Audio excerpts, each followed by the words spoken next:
A very good morning to you. It's another bright start to the week. It's Monday, a rainy Monday, and we like it because, see, of late, the temperature has been too warm. Everywhere you pass, heat. But yeah, we like this one. It's kind of cool and cozy. And so I want to believe that you are behind your TV set, you're tuned in, you're watching Breakfast Daily Live on Channel 1 Television. We're coming to you from our studios here at number 5 Owula Hansen Lane at Tesano in Accra. And I am Nana Tufo Boate. It's an absolute pleasure to come your way with the best breakfast on television. So whatever it is that you have in the morning, could be your tea, your beverage, your cocoa, This weekend, I heard somebody add rice water to his name. He says his favorite food is rice water. So if yours is rice water, grab your rice water, sit behind the TV and enjoy the show. We're live from now up until 11 a.m. I'll get into the news review segment with my guests. We'll put questions to them. We'll pick interesting topics that bother you and I, and then we'll bring submissions and various perspectives to it. Then we invite you to join the show with your thoughts, your comments, and your contributions. Our WhatsApp number is on your screens. Send us a text. We'll do our best to read it out loud on the show. But you can join our stream. It's live on Facebook as well as on YouTube, Channel 1 TV. Go there, comment on the live stream, and don't forget to subscribe, to like, and to share. All right. We have some interesting posts on Instagram and Twitter. Now you call it X. I keep forgetting X. Twitter X. Yes, X. Go there and go engage our post on X as well as on Instagram. And then, of course, you can subscribe, you can follow, you can like and share, you can comment on our exclusive videos just for you on TikTok. Once again, you're welcome. Philip and Chris Carter will take over after I leave, and they will be coming into your communities to unearth, to uncover, not to discover, to uncover some of the interesting issues in the community. It could be somebody doing something amazing in the community. It could be a new development in the community. It could be a challenge in the community. We'll spotlight same and have discussions around same so that we can bring duty bearers to bear and, of course, bring some respite, some relief to Ghanaian communities and societies. So once again, you are welcome. Now on Friday, on the 1st of May, we had a family consecration service. Absolutely fantastic service. 6 hours of intense prayer from 6 a.m. to 12 noon. And boy, what a service it was. And you should have heard some of the testimonies after the event. Absolutely fantastic.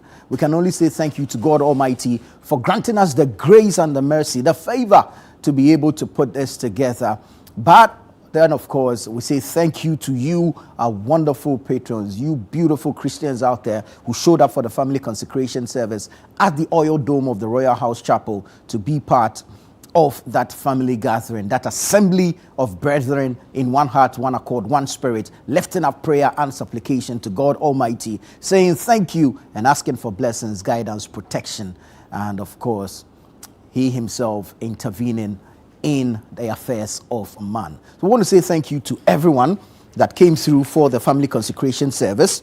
And we want to say thank you to the pastors who led the service. So the Bishop of the Airwaves himself, Reverend Stephen Yenusom Wengam, Pastor Mauli Chikata, your radio pastor, Pastor Mauli Benson, Reverend Michael Nuagbewonu, Reverend Nelson Awintia, Reverend Freddie McDavis, Pastor Joe Sapon, all of them amazing group of ministers who led the service and the various prayer topics that they brought. Very inspiring. And of course, we thank God for their lives. We pray that the good Lord himself will continue to bless them and keep them strong, whole and hearty so that we can do more of such gatherings. This year was actually our 20th anniversary of the family consecration service, and it was big. It was huge. I want to say thank you to everyone. But the pastors, I think I need to go and see them for some dance lessons because Charlie, the dance moves, Charlie, yeah. But why do pastors always go front, back? Then they do right, left, front, back. But we thank God. We thank God for a successful event, the family consecration service. Absolutely wonderful, wonderful service. We're grateful to God Almighty, and we're grateful to you, all our patrons who showed up for the family consecration service. Thank God. All right, that said, let's show you what's happening on Channel 1 Television. So every Thursday at 7:30 p.m., we have the Blanksons. The The Blangsons is a family drama series that we've put together for your viewing pleasure. And we ask that you join us every Thursday evening at 7:30 p.m., of course, with the family. Yeah? Sit behind the TV and enjoy. You get to know the intricacies of a typical Ghanaian family and all the, drama, the suspense, the kokonsa, the planning and plotting. You understand? And of course, that spice that the visitors who come to the house bring. Yeah. Join us this Thursday and every other Thursday at 7:30 p.m. for the Blangsons. Now, because we have you at heart and in mind, we know that for one circumstance or the other beyond your control, you might not be able to catch the airing on Thursdays at 7:30 p.m. So we've made available repeat slots throughout the week. It's only on Mondays that you don't get a repeat. So from Tuesday to Sunday, you get to enjoy the Blangsons. So I'll run you through the various repeat slots. On Tuesdays at 3 p.m., Wednesdays at 5:30 p.m., Fridays 11:30 a.m., Saturdays 7 p.m., and Sundays 4:30 p.m. Tuesdays 3 p.m., Wednesdays 5:30 p.m., Fridays 11:30 a.m., Saturdays 7 p.m., and Sundays 4:30 p.m. You get to enjoy the repeat broadcast of the Blangsons. Now, the Blangsons is a Channel One TV original. It is a Channel One TV production, and it's proudly sponsored by Nasco Electronics, Lizzie Shito, Out Multi-Purpose Insecticide Spray, and Everpack. So I want to say thank you to all these organizations: Nasco Electronics, Lizzie Shito, Out Multi-Purpose Insecticide Spray, and then Everpack. I want to say thank you to all these organizations for holding us down, having our backs as we bring you this wonderful family drama series, The Blangsons. So you can catch it every Thursday at 7:30 p.m., as I said, and you don't want to miss it. All right, we're in the month of May, and I don't even want to get emotional, but if my mom were to have been alive, today would have been her 74th. Yeah, she would have been 74 today. So God rest her soul. God continue to keep her. And we pray that she continues to look down upon us with smiles, feeling proud that we've come a long way. But this month of May, on the 10th, is Mother's Day. So you see how come I had to relate it to my mom. Mother's Day is in the month of May. And we've put together an episode with Mama. We're asking that you share your experiences with your mother with us. And at the end of the day, we get to celebrate our mothers on an episode with Mama. Now, here's the catch. All you have to do is to send a message to 0539 986 996, 0539 986 996, and tell us what Mama chose to forgive, the sacrifices she made, and the action that left an impact on your life. What Mama chose to forgive. It's only a mother's love that can turn a blind eye to some of the things that we've done. Because some of us, Charlie, but for our mother's love, no more. It's plenty. So let's leave it like that. But tell us that one thing that she chose to forgive, the sacrifices that she made, because indeed the sacrifices are many. One of the sacrifices that we take for granted is the fact that she bore you for 9 months. For a human being have another human being develop in their body and all the changes that come with it, it's a sacrifice on its own. If you ask me my own opinion, it's only comparable to Abraham sacrificing Isaac. But last hour, so Bojai appeared from somewhere, so we had to balance that equation. But this one you can't balance. Your mother carries you for 9 months in her womb. And you are there, a boy Yankee, you are just throwing your legs about in her womb, irrespective of how she feels. You understand? So tell us the sacrifices that she made and what action has left an impact on your life. All right? Now, when you do send the message, and please send this via WhatsApp, send the message to 0539 986 996. Include your name, your number, and your mama's details. All right? Your name, your number, and your mama's details. So this month of May, we are celebrating our mothers on an episode with Mama. Please don't forget the hashtag, an episode with Mama. And it's powered by 97.3 City FM. sponsored by GTP Lifestyle. And then we have support from Tekura. Tekura is also supporting an episode with Mama. So don't forget, kindly send your entries in and send them in fast. All right, you can send them in today. Send them in fast because the 10th is just around the corner where we get to celebrate our mothers. 0539-986-996, 0539-986-996. Send your entries in now. Don't forget to include your name, your number, and your mama's details. Let's celebrate our mothers this season, this May, Mother's Day. But while at it, some of the mothers are proper football enthusiasts. So we would like to remind you that the World Cup is around the corner and we're building up to the World Cup. All right. Football itself is full of drama. And in studio on World Cup Central on Channel One TV at 3 p.m., we unleash that drama on you football lovers out there. So the statistics, the data, the facts behind the figures.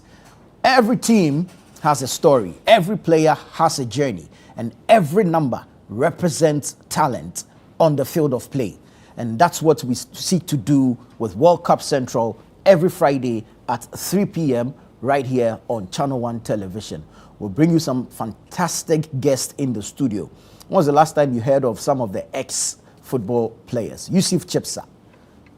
When was the last time you heard of him? But right here on World Cup Central, he comes, he sits with the host, Gabi Ofer, and they bring you the breakdown of the various national teams. We bring you some statistics regarding a showing of the various teams. Now, this year, 48 of them will assemble in the USA, Canada, and Mexico, and they will be competing for that glittering, glitzy trophy, the World Cup. And we will be here to bring you all the 411, all the details right here on Channel One Television. So join us every Friday at 3 p.m. Gabi Ofer is your host. He will assemble some fantastic guests and they will go into the nitty-gritties, the breakdown of the various teams, their performance at the World Cup so far, who their coaches are, what their colors represent, and of course, how far they've gone in the tournament before and what their chances look like. This year, who will be the underdog? Who is the most preferred? We'll find out on World Cup Central. Remember that Jude Duncan will also have a corner where he does a breakdown of the various teams on this particular show, World Cup Central. So we look forward to engaging you every Friday at 3 p.m. on World Cup Central right here on Channel One Television. All right, that said, go on to the Google Play Store, right, and download the Channel One News online app. That's how you have easy access to the news. If you're looking for information on current affairs, politics, sports, entertainment, showbiz, lifestyle, business, the economy, go to the Google Play Store, download the Channel One News online app, and voila, it's that simple. The interface is user-friendly. It's quite easy to navigate. You shouldn't have any challenges at all. And anywhere, everywhere, anytime, wherever you are, you can look into it and you have the news or the updates because it is relevant, it is timely, it is factual, it is accurate. And it's only on the Channel One News online app hosted on the Google Play Store. So go and download same and let's be in the news together. We'll talk about the news. The papers are here. We're going to go into them, bring you some of the headlines making the front pages of the dailies this morning. So let's get into the daily graphic. Quite bulky this morning. Has a picture of the President, His Excellency John Dramani Mahama, and story says, government targets fair pay. Independent Emoluments Commission to remove Article 71 distortions. President tells workers. So on Friday was Labor Day, Workers' Day, major event in the Eastern region, Jackson Park in Koforidua. The president was there and he spoke and he says government targets fair pay. Independent Emoluments Commission to remove Article 71 distortions. President tells workers. Other stories on the front page. Finance Minister files tax returns to boost compliance drive. Public office holders must account to public. Economic stability must reflect in living conditions. That's the TUC. So also that from the Workers' Day celebrations. 2026 BECE takes off today, and we want to take time out to wish all candidates the very best.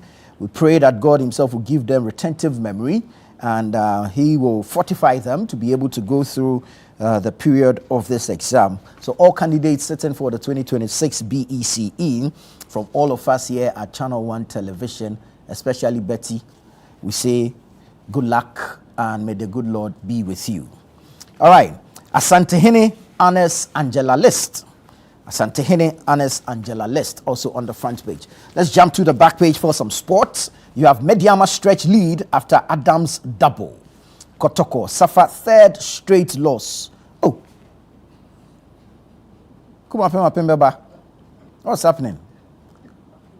Oh, Charlie, looks like the Apemnasa Akasiriku. Oh, Kotoko, my darling Kotoko. What is all this?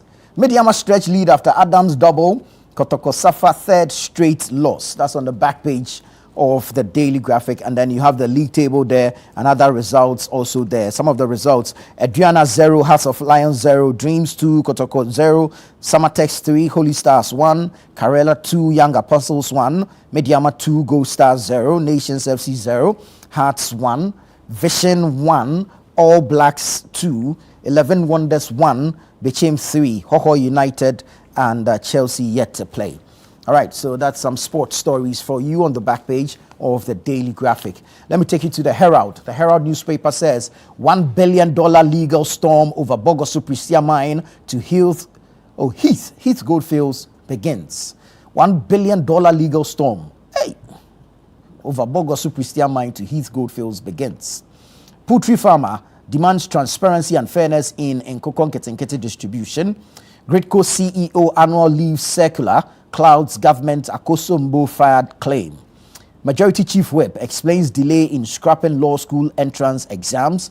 And Irie, Black Rasta faces contempt of court. Black Rasta, is he a pastor now? Okay, let me leave it.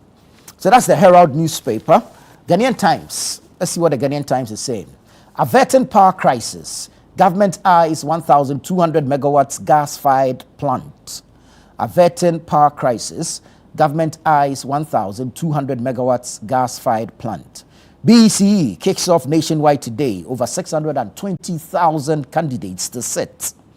Asantehene Ernest Angela List.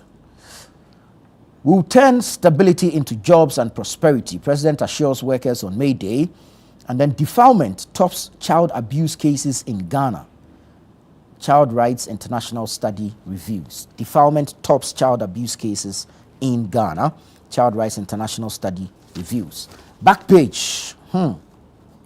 More stories from the Ghana Premier League. Mediama stretch lead, Hearts stand Nation FC. Swedro All Blacks days Vision FC. Hoho United banned over GPL withdrawal. So that's the back page of the Ghanaian Times.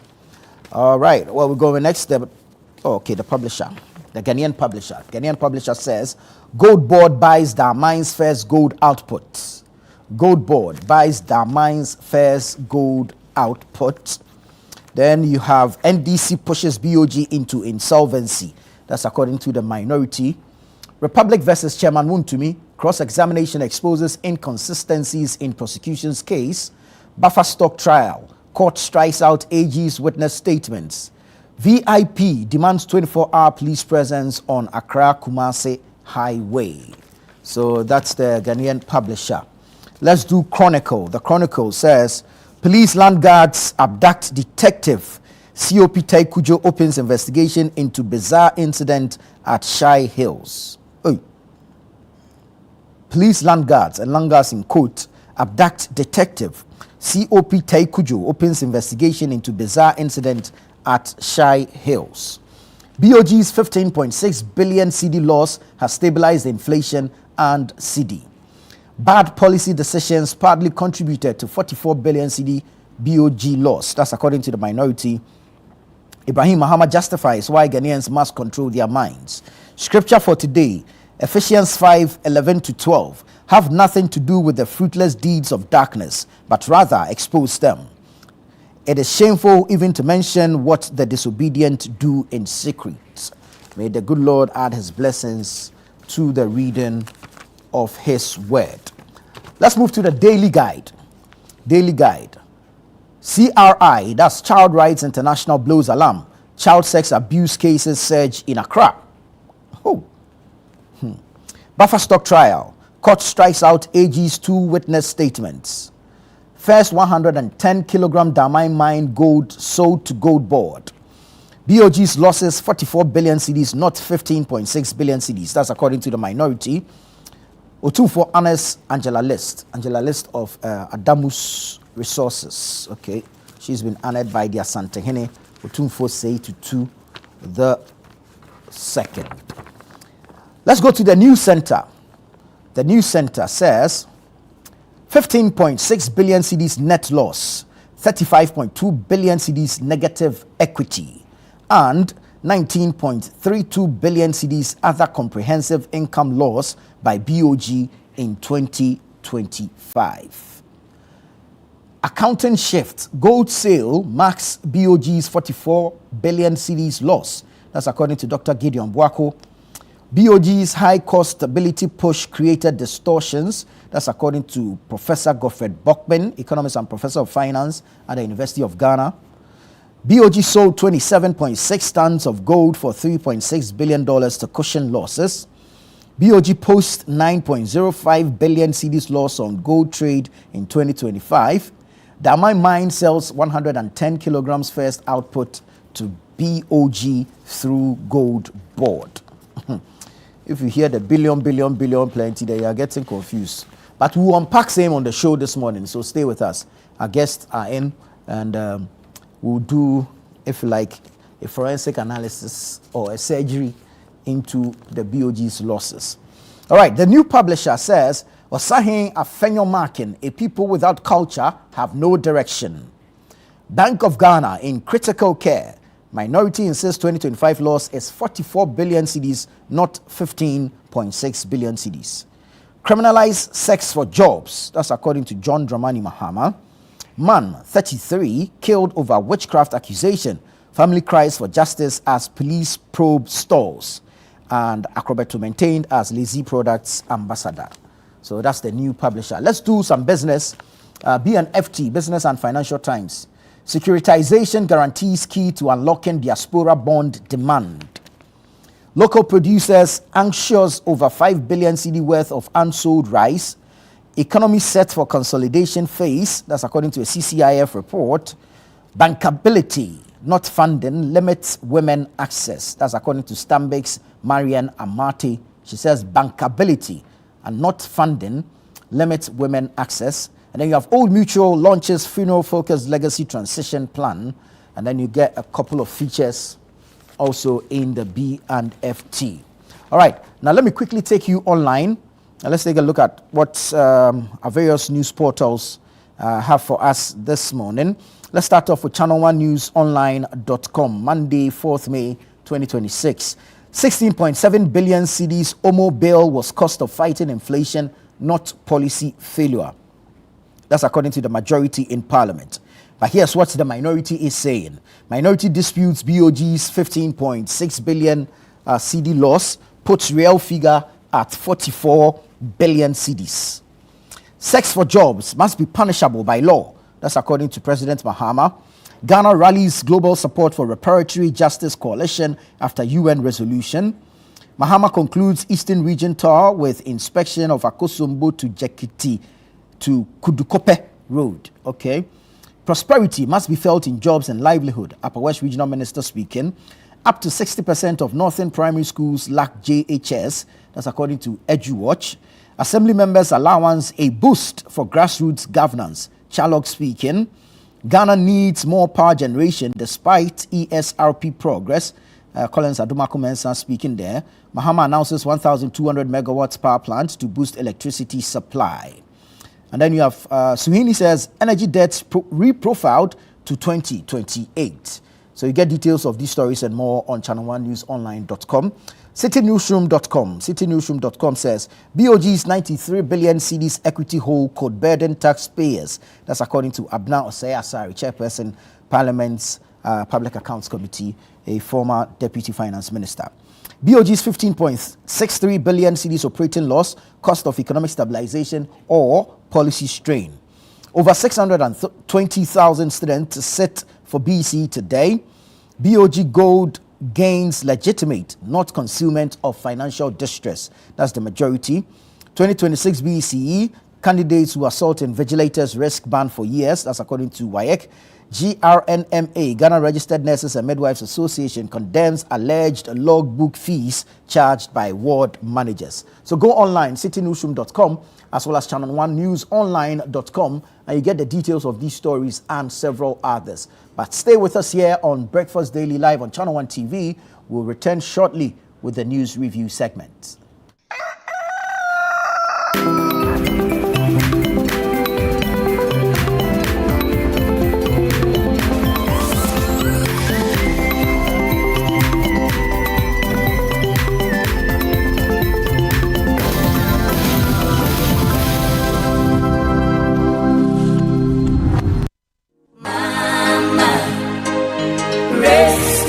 This Mother's Day, we celebrate a love that never gives up, even when it's tested. Let's celebrate the quiet strength and endless love of our mothers. Think about the outstanding moments with Mama and share them with us in our Mother's Day promotion, An Episode with Mama. Send a message to 0539 986 996 reflecting on that one moment you hurt your mother with a decision, a word, or an action that caused her pain. And yet in her quiet strength, she chose to forgive you because her love for you was always greater than the pain. Or think about the sacrifices she made, the things she went through, the things she went without, so you could have more. The sleepless nights, the silent struggles, her own dreams set aside just to see you move forward. Many times, these sacrifices go unnoticed. And now cast your mind back to that one defining moment, the midnight advice, the support, the action Mama took that changed your life forever. That single act that continues to guide you all the time. So this Mother's Day, let's go beyond celebration. Let's reflect, let's appreciate, and let's say the words that matter. Add your full name, your phone number, and Mama's full name, and send to 0539 986 996 via WhatsApp. Let's give Mama her flowers while she can feel it. The An Episode with Mama promotion is powered by 97.3 City FM with support from Channel 1 TV, and it's proudly sponsored by GTP and supported by Takira.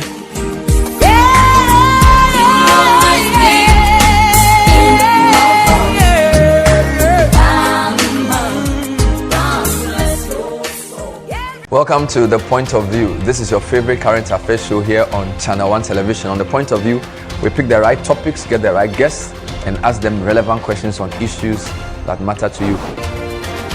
With the complexities of the issues happening around us on a daily basis, it's the hard-hitting conversations and the probing questions of The Point of View. So what is the Public Account Committee's job?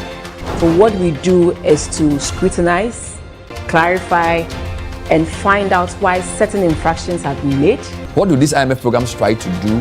The current program is for budget support. Okay. There are no projects attached. That teases apart the twisted entanglements of politics and governance, as well as religious and social discourse. The Point of View brings you the policymakers and duty bearers and drills down to the very bottom of issues. What authority do you have? The Point of View airs every Monday and Wednesday at 9 p.m. only on Channel 1 TV.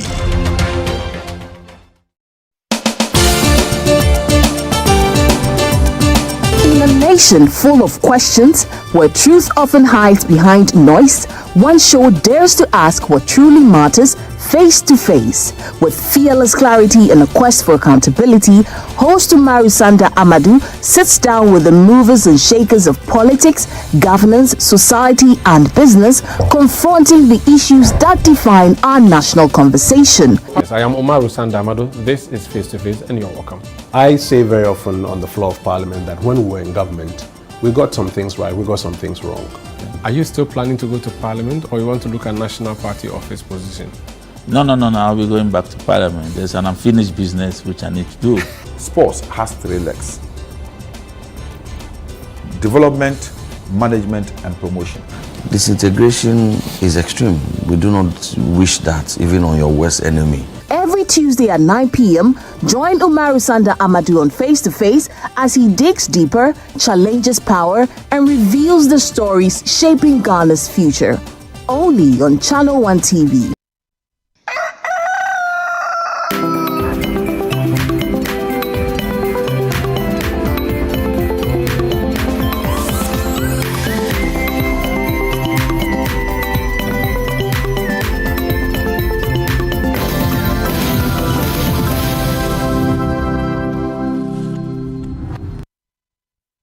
Hello and welcome. Thank you so much for choosing us. This is Breakfast Daily on Channel One Television. I am Nanatufo Boateng. It's time for the news review segment. Our guests are in studio, and so we'll pick the topics one after the other, and then we'll have conversations on these topics. Of course, top of that list this morning will be the reported loss of the Bank of Ghana, 15.6 billion cedis. But the minority has issues with that. They are putting the loss around 44 billion cedis, so we'll look into it. But we invite you to join us. So send us your thoughts, your comments, and contributions via WhatsApp number on your screen. Send us a text. We'll do our best to read it out live on the show. Let me say good morning to Elvis Darko. Elvis is the editor of the News Center newspaper as well as the web portal newscenter.com. Elvis, good morning and welcome. Good morning. Looking bright this morning. Thank you. Wanda Victor Koto is a national executive member of the National Democratic Congress, the NDC.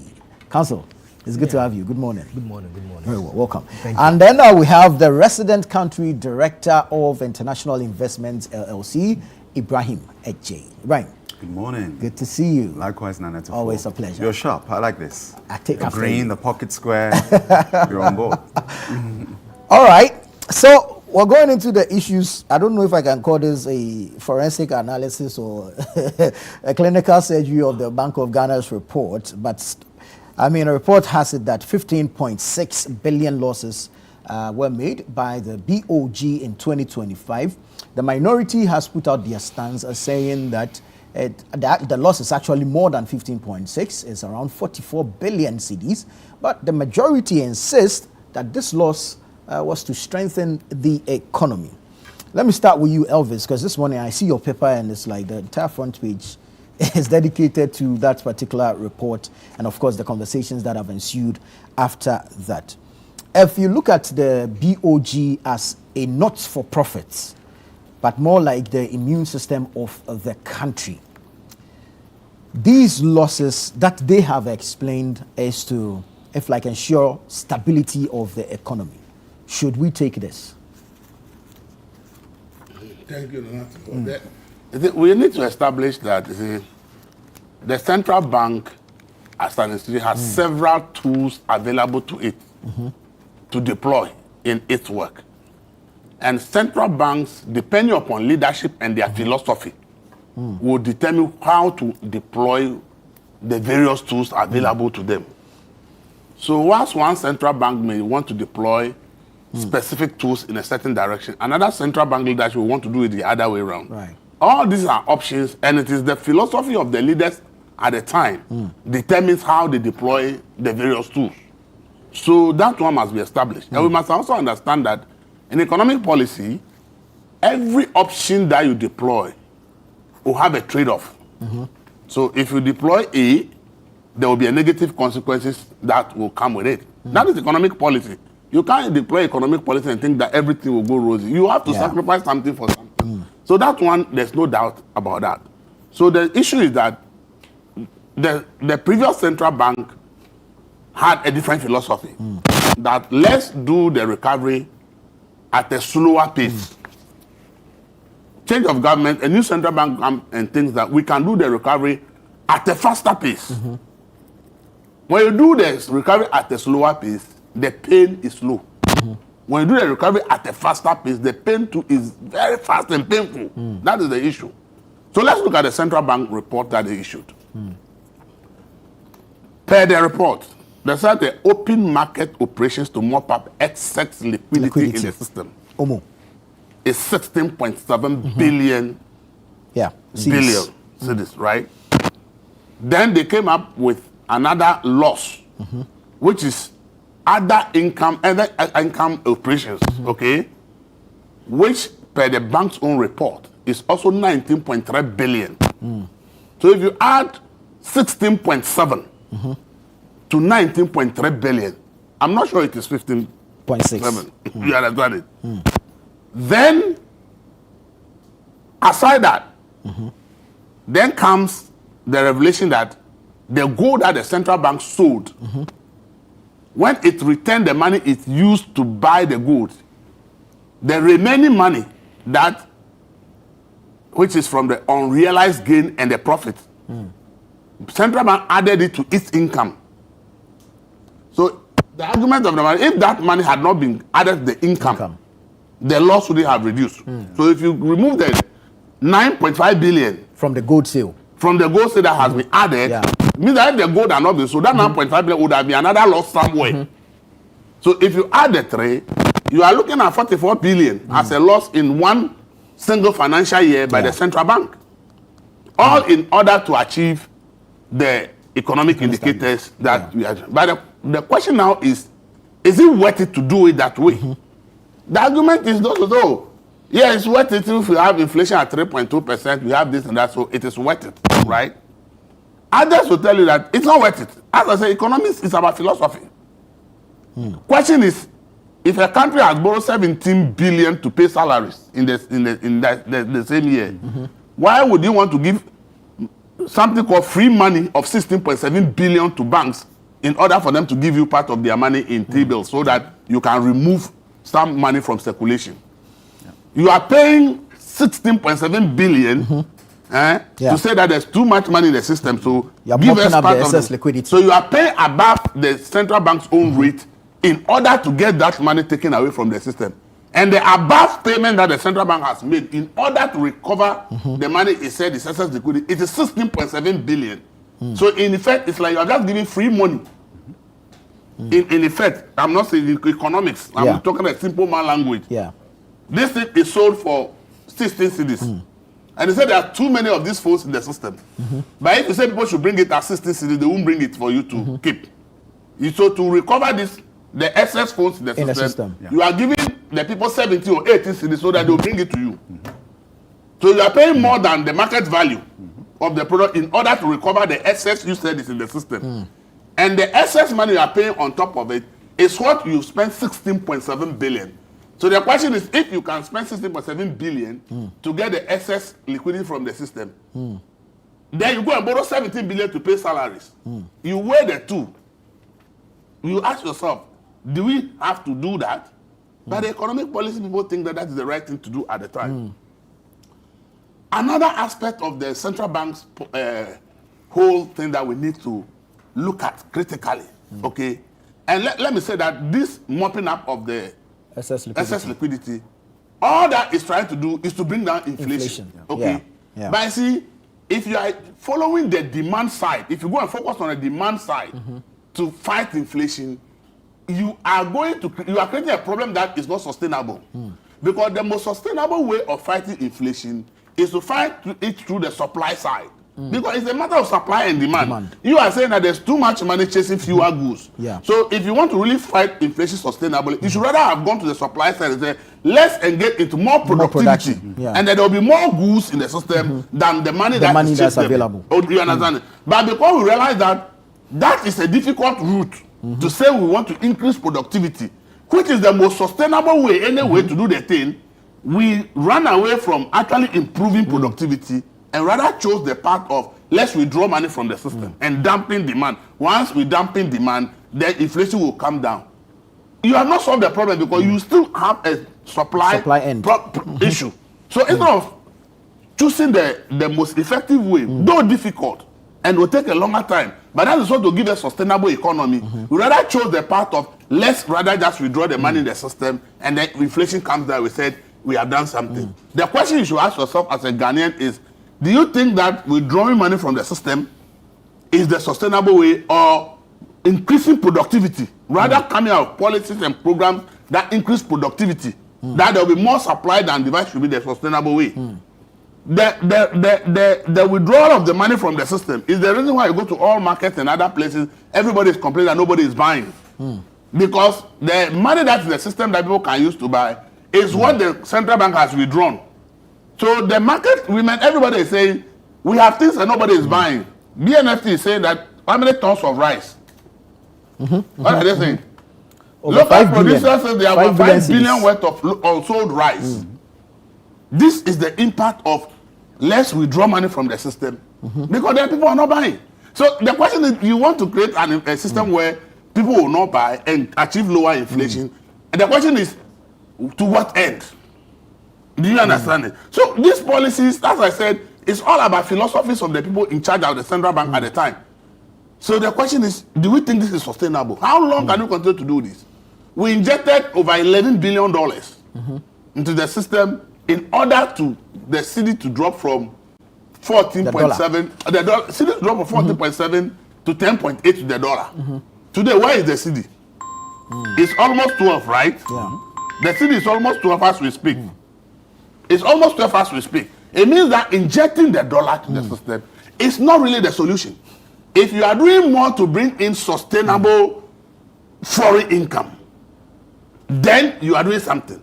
So see, we have to look at it. And then what I want everybody to draw attention to is that in the year 2025, the price of gold had gone up by 60%. 2025 alone. 2025 alone. Price of gold had gone up by 60%. From 2,600 at the end of 2024 to 4,400, 4,500 at the end of 2025. But we are being told that BOGs trade with gold board, where they buy the gold from small scale miners and sell to bring in the dollars to sustain the cedi. We've made a loss of 9.5 billion. Because we are trading at the BOG's rates. Which BOG rate? The BOG deals with gold board as its rate. Stop that. But when gold board goes out there, it is dealing with the market rates. The question is that sustainable? Is that the sensible thing to do? That's the question. Excuse me. But that is the practice they are engaging in. If a private person goes to buy the same gold from the small, he makes profit. And we said we as a government buys it and say we made losses. In a year that gold price have gone up by 60%. Look, let's be realistic. You tell me that if there's a private person that is doing that business, you go and buy gold and sell it at a loss. The private person won't do that. So why is that as a state we say that because we need foreign exchange, we need forests to support our city, we can buy gold, make losses, and justify that if the city, the forest coming in has helped the city to drop from 14.7 to 10.8, then it's justified. But the city is now back to 12. The forest bureaus are giving it about 12.5 to 13. We are heading back to the same 14.7 very soon. So the question is, all this that we have sunk in to absorb a losses of over 9 billion. 9 billion is almost $1 billion.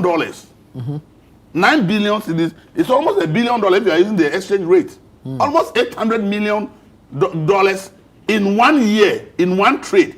A trade that we say brought in about 11 billion, we made a loss of over $800 million on that trade. Are we saying that this is really the way we have to go? It is so, as I said, the philosophy of people may think that bringing the city down is what is important. But the question is, the losses we are making in order to get it there, is it worth it? And look at the irony. Whilst the small scale gold, we've made a loss of this amount, okay, of 9 billion losses. To actually deal with the losses of the central bank, what we did was to sell the gold reserves that the current administration inherited from the previous administration. The current administration inherited 30.53 tons of gold. Remember that there was almost about 8 tons in the reserve for all that year. And then the previous government bought about 23 tons to add to it to make it 30.53 tons. That's what they handed over to this administration. Right. Now, when they realize that the policy measure they realized, they implement so far, has brought in a lot of pressure in the system. In their system, as a central bank, has actually caused a lot of losses. What did they do? How do you close the gap? They look for all options they couldn't find. So then they realized that the gold that was purchased before they came to office, as at the end of 2024, the price per ounce is 2,600. But by the November that they needed a respite, the gold was around $4,400. So if they sell that gold, they will make almost double the amount. So they went in for the gold that they inherited and sold 27.6 tons of that gold. So last year, gold, the BOG didn't sell 18.6 tons. It is 27.6 tons of gold by their own audited accounts. They sold 27.6 tons, and it brought in $6.3 billion. Because if they have sold the one day themselves, $3.6 or billion, 3.6, not 6.3. No, $3.6 billion was what they got from there. So when they deducted how much it was used to buy the gold, and return that to the reserves. The balance was what they added as income to their income in order to reduce the losses they have made. Very well. So you realize that wrap up for me so if not for that gold in the system, ask yourself, where would the central bank go to get money to be able to reduce the losses? So you see, if the previous governments who had said at that time they were struggling, they want to sell, they sold all the reserves, where would you have been? So you see, I am saying that, look, the philosophy of the current central bank for 1 year, the results are this. Are we as a country looking at all this, believe that is the right way to go? Or we think that this should be a one-off thing and now we should do the recovery at a slower pace so that the pain that is causing us also at a slower pace? Because to say that you spend 16.7 billion is money you pay to just mop up excess liquidity. Whilst you borrow 17 billion to pay salaries. It's the same amount. You use one to withdraw excess liquidity, and you go and borrow similar amount in order to pay salaries. The question is it worth it to borrow to pay salary when you are using the same quantum of money to just withdraw excess liquidity? And is it worth it for anybody to convince anybody that private person will go and buy from the small scale gold miners, sell it and make profit?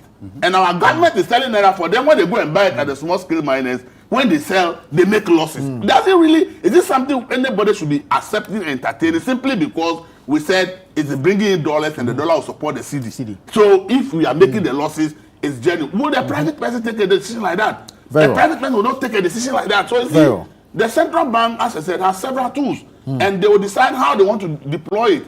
One may say, let's do all the thing at a go and absorb all the losses as we have seen. Another will say, no, it doesn't make sense. Let's do it step by step. Now that we've seen the impact of doing it all at a go, and as we speak, the cedi is back to 12. But their central bank figure is now almost 12. So the forest will give you about almost 13. Meanwhile, you inherited at 14.7. So all the 11 billion injection, the losses of 9 billion that we have accumulated, and all just because we want to get the cedi to a certain level. The question now that the cedi is going back up, are we going to now put in more money to be able to bring it down? And is that sustainable? Is that the way? Do you know what $16.7 billion can do for? We'll get into it. If we want to construct roads, let me speak to you. If we want to build schools or hospitals, that money that we used to mop up excess liquidity. If we had invested in infrastructure, do you know how much money? Very well, Elvis, thank you. Let me find out from Wanda. The Bank of Ghana, from all indication, intends to reduce inflation to stabilize the economy at all costs. Now, if you look at this loss that has been recorded, the question is, this trajectory of losses, is it sound, even if justified in the short term? Thank you very much. Good morning to you, Mr. Dako, Mr. Ede, the producers, and our viewers. I must say that this is not the first time that the BOG has recorded losses. This is not the first time. But not all losses are the same or are equal. True. You must look at the conditions under which these losses emerged. In 2022, that's 4 years ago, the BOG recorded losses under very worst economic conditions, which the Bank of Ghana itself referred to those conditions as suboptimal. Look, at the time, the cedi was depreciating, high inflation, and then the collapse in our international reserve. Those were the conditions under which we had those losses. Let me tell you why. Let me prove to you why not all losses are the same. As a result of the strategy by the BOG last year, the average lending rate reduced from 30.2% to 17.7%, the average lending rate.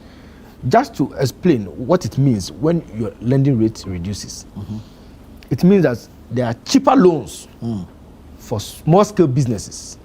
You can easily access loans. The traders can go for loans to expand their business. Farmers can access facility to get farm inputs. And business owners, not just large companies, but sole proprietors, can go for facilities to expand their business. And this in an era where we are calling for more jobs, you know what it means when businesses have access to facilities to expand their business. They'll be able to create more jobs. So not all losses are the same. Let me also refer you to the real credit growth. Private capital demands improved by 15.3% by February of this year. Real capital growth. That is money available to individuals. Now, school fees, electricity, hospitality costs have all stabilized. Electricity? Oh, there was reduction. After how much of a percentage of funding? No, there was reduction to 4. Because so far there's been a 24% increase in utility tariffs. So if you take away the 4% yes. reduction, it's still 24%. Before this war began, you know, fuel prices dropped. The fuel prices we inherited had dropped. True. You admit to that. So you realize that not all losses are the same. You must look at the conditions. Inflation, let me take you to inflation. Inflation has dropped from 54.1% to 3.2%. Over what period? No, obviously I'm coming. Yeah, I know where he's going. So that's over what period? Yeah, let's do year on year. Over what period? I'm talking about this from 2022. Because, exactly. Yes, from 2022. So there was a downward trend. Yes, from 2022 to March of this year. Yeah, there was a downward trend. That's the correction we're making. I said from 2022. Because when NDC came to power, it was 23. No, I'm looking from 2022 downwards. Very well. I mean, it's not about NDC and MPP. No, I'm looking at the figures, the economic figures. Our economic figures, it affects you whether you're NDC or MPP. But so I'm looking at the figures. In putting out economy, it's important to put a period to it. That's what so that we know. I said from 2022. Very well. Yes, very well. These are the facts. From 2022, inflation had dropped from 54.1% to 3.2% as of March of this year. This is a fact. Now, let me move on. I want to point out all the facts and tell you how it benefits us. The international reserves, international reserve grew from 9.1% to 13.8 billion as of 2025 and to 14.5 billion as of February this year. This is the highest reserve we've ever achieved. So, all in all, losses in itself, if it's to the benefit of the people, it's not bad. You see, the reason why people are worried when they hear about losses is because of past experiences. We've been in this country where the BOG experienced losses, yet city was rising. Inflation was rising in this same country. So that's why when people hear losses, they don't see the benefit. But if the BOG will incur loss and the lending rate will drop, I will be happy. If I can have access to facility, loan, at a cheaper rate, who cares about losses? If I can go to the bank now, go for a loan at a cheaper rate, I mean, what is the point? The farmers at Angroga, Tegbi, Ahanta West, Shama, all those people, when they go to the bank and get loan at a cheaper rate, that is what will benefit them. It's not about whether Bank of Ghana is making profit or loss. No. But if we focus on the outcome only, stability, then we overlook the cost and then the pace of the implementation of the strategies we are employing. CD stability. Mr. Dak was saying that, we took over CD exchange rate by dollar by about some 14%. But the point 14.7 to this. To that's the okay. dollar. But the point in this country, cedi was almost 17 in this country. It was when we're approaching the election that it came to about 14 point something, and we knew what happened. But we were in this country where cedi was approaching almost 20 cedi. My challenge here is that this loss is a 2025 loss. So can we deal with it within that period? You have just said that you cannot overlook. You know, comparison is key. We have experienced this loss is not novel. We've experienced losses before. So let's look at the conditions under which we experienced losses in the past, vis-a-vis the condition at which we experienced the loss last year. Let's look at it and see whether all losses are the same. No, not all losses are the same. That is the point I'm making to you this morning, that not all losses are the same. Because what fuels the losses are also different. See, there are those who argue that we've actually pursued this aggressive stabilization module to partly satisfy political expectations. Like I said, I am looking at how it benefits the citizens. I mean, that's the bottom line for me. If today you are going for a facility at a bank and the lending rate is dropped, it's a credit to you, the citizen. It is not about BOG making losses or not. Let me also point out to you that the consumer confidence has increased from 79.2% to 101.7% as of January 2026. In 2024, the cedi lost its value by 19% in 2024. And as we speak, the cedi has gained strength by 41% in 2025 and named the strongest currency of any emerging market as at last year. That is the cedi for you. These are facts. So if by 2024 the cedi lost its value by 19%, and we had to incur some losses for it to regain its strength by over 40%, such that it is described as the strongest currency in any emerging economy. That should tell you that not all losses are the same. For that is the narrative that should be out there this morning. People should not be worried. I understand. I appreciate them because they have experiences. They've seen BOG experience losses in the past under very terrible economic conditions. That is why they are worried. Not because BOG is experiencing any loss today. No. Because we all admit that the cedi has largely stabilized. Mr. Dako has a very interesting point, that the cedi is rising gradually. We probably have to pay attention to it. And I agree with him. Productivity is the way to go. Productivity is the way to go. But be that it may, not all losses are the same. I'm shocked. The position by the MPP, the minority, is hypocritical. Really? They were in power. The BOG recorded losses. They should tell us under what conditions did the BOG experience losses under their regime. Why are they doing this?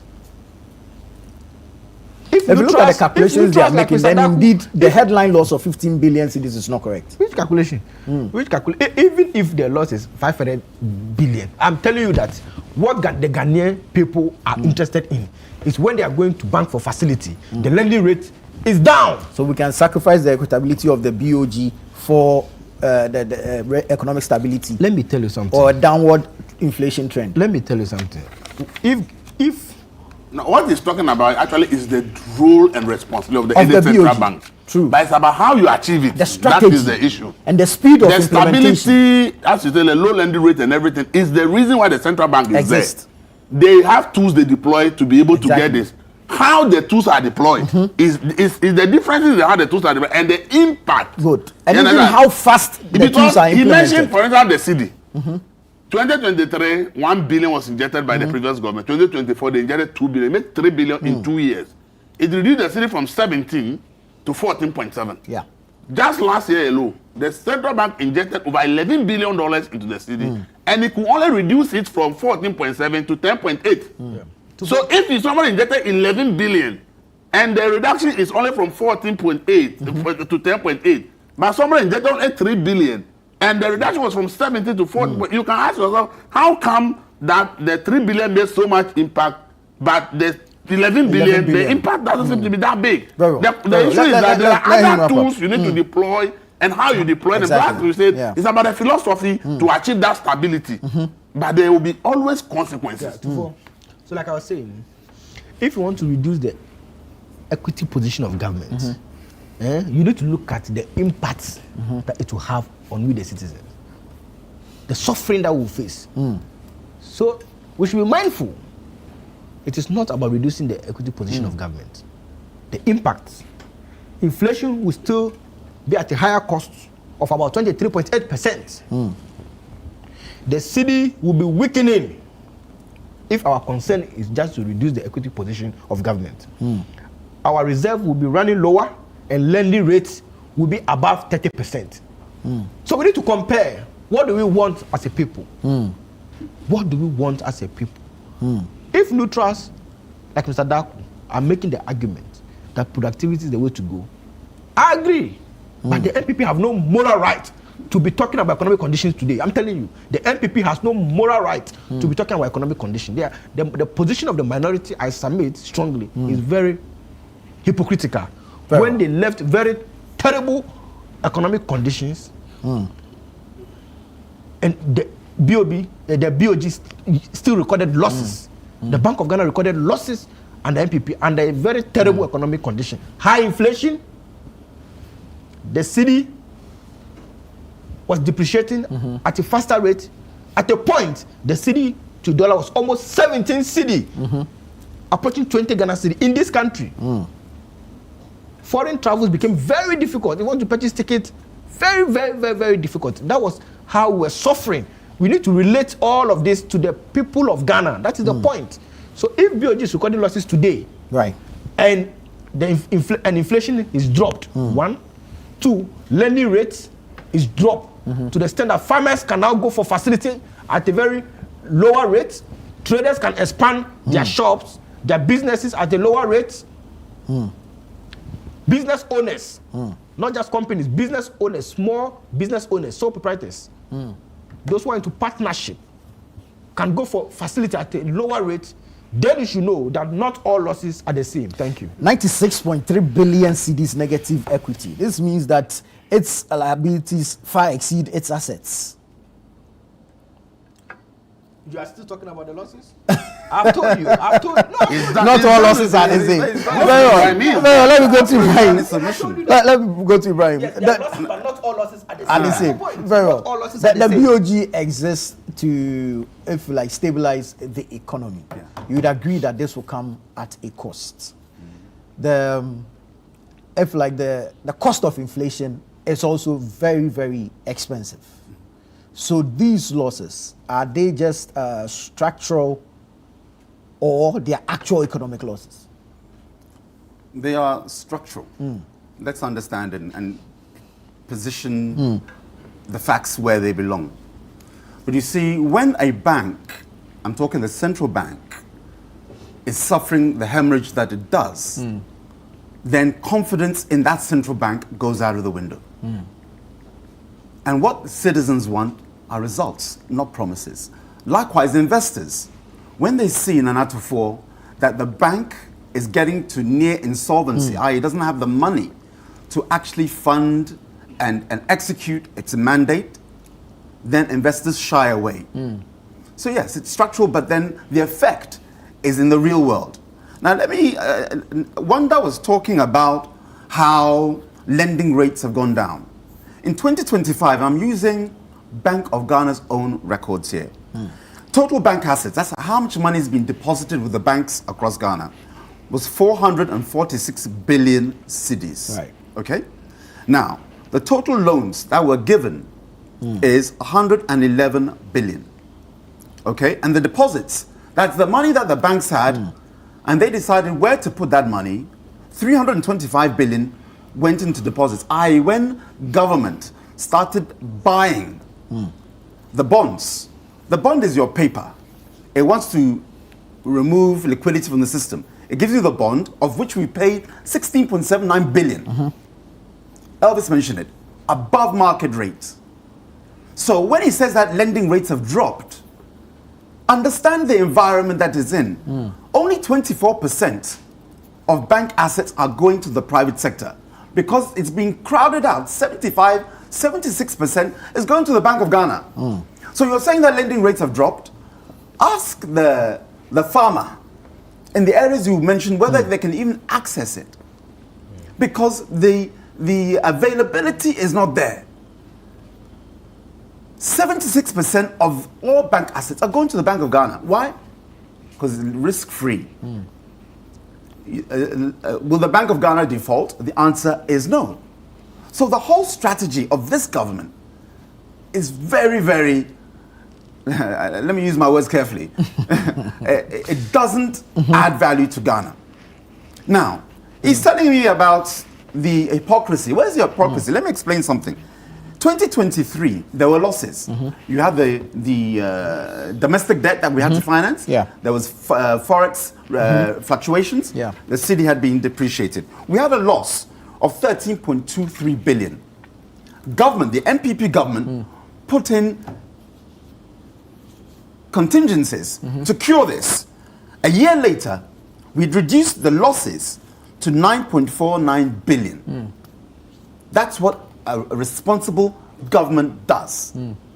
Bear in mind, the same responsible government was responsible for indeed purchasing gold, ensuring up our reserves to the 30 billion that Elvis has already made mention of. Something that they poo-pooed, but they came back to raid the coffer. Now, after we'd reduced the losses from 13.23 billion, Nana, to 9.49 billion, under their tenure, within the first 12 months, it shot up to 15.63 billion. Now we're looking at 44. All losses are not the same because the impact on the wider economy is different. What were we dealing with? You had inflation. It was in October 2022 that inflation peaked to 30-something percent. Year-on-year inflation is in the 20s. Year-on-year inflation. That's how much prices cost today, like this water. We're now in month of May. Last year, how much was it then? Then you work out the cost of increase, which is your inflation. From 2017 up until 2024, you're averaging in the area of 18% year-on-year. Year-on-year. He mentions the 54%. It was one of those the monthly ones. But across the year, it's around 20%. Let's park that on one side for now. What we're seeing here right now is a hemorrhaging of the economy. And you cannot say that this is well, you're fighting inflation at what cost? I mean, it's like Elvis took the wind out of my sails, but he's mentioned it, but it's worth repeating. You started off with the city at what? 14.7. Forex are now giving you, exchanging the dollar for city, close to 13. Did we go or did we come? So what has happened to the economy between these two timelines? Because what is happening now, you hear everybody says things are slow. Nothing is happening. No jobs, no expansion, because the private sector has been suffocated. Government in its eagerness, its foolish eagerness, and I'm using the words in a respectful way, not in a derogatory way. You know, a central bank, you have a lot of tools to either cool down the economy or heat it up when you need to. They've been so focused on one way that now industry is starved of money. I mentioned it earlier.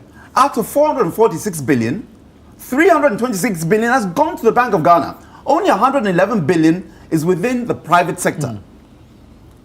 AGI, Association of Ghana Industries, over 100 of them, the top 100. Now you think that 111 billion can satisfy their needs? It can't. Because that's when we say that there's no money. That's why there's rising youth unemployment. Because where a company would normally expand, because it has the credit lines to do so, regardless that your lending rate is low, it is not there. If And again, using the analogy that Elvis made, let's say the price of the phone is now 500 cities compared to 1,000 cities. I'm using Elvis's own analogy. But the Bank of Ghana has taken all the phones. You are a company. You need a phone for your WhatsApp, your TikTok business, your e-business. Maybe you have an e-book, you're on Etsy, you're on Grok or what have you. You're on Gumroad. There's no phone for you to even buy, despite the fall in the price to 500 cities. That's the situation that this NDC government has put Ghana in. Because where private sector would normally expand, and in that expansion, what happens? Because you get credit lines to import. Go to Tema Port right now. You can count the containers on your hand. Now, when there's an expansion of economic activity, necessarily jobs are created in there. Because you need more people to, just starting from the ports, just to devan, which is offload the containers. I'm talking at the point of sale, Paul. There's right now no jobs at the harbour because you're surplus to requirement. Now let's do the chronology. The container, the few containers that are coming in, because importers are not having the money, they're not having access, despite the low lending rate. It comes to the shop now. What happens? People are not buying because there's no jobs, there's no liquidity even amongst ourselves. When I get a job, I have income. What would I do with my income? I'll buy food. I'll use transportation. I'll do the necessary things that my money will then feed into the wider economy. So that's why people, and I'm hoping that they can now understand, whereby for the last 18 months, Ghana has been stagnant. I was in, Drug Lane, Okanshi, and I was in the UTC area, Ayalolo, just this Saturday. Just this Saturday. Go and see how, Saturday, business day for market, how low activity and indeed the engagement is. People are either walking through, they're not buying. Because you have in fact hijacked the ability of the economy to breathe. Because you want this headline news that it's 3% inflation. We thank you. Last week I was here and I did what? I was applauding John Mahama for the inflation rate. Was I not? Yes. Because these headline rates, they look good for you on paper, but the reality, and I was applauding sarcastically, they look good on paper, but the reality is that Ghana is suffering. You're saying that this is the best performing currency. Go deep, scratch deeper into the economy and see whether or not it has the worst performing in terms of recruitment. That's Ghana. Whether in terms of whether or not the power outages we're having. Why are we having power outages? I know we'll get into it in a little bit. But why? Part of it is fiscal. Government doesn't have money. How is it that Ato Force will borrow 17 billion to pay salaries? Meanwhile, our end of service benefits, I'm talking last year, those from the previous administration, have still not been paid, even though they were approved in March of last year. Meanwhile, MCEs, DCEs owed their money, are still not being paid. I'm just giving examples how Council of State have still not been paid. Money is approved. It's like your salary has not been paid for nearly over 18 months by this government. You're telling us you're doing good, meanwhile you are broke.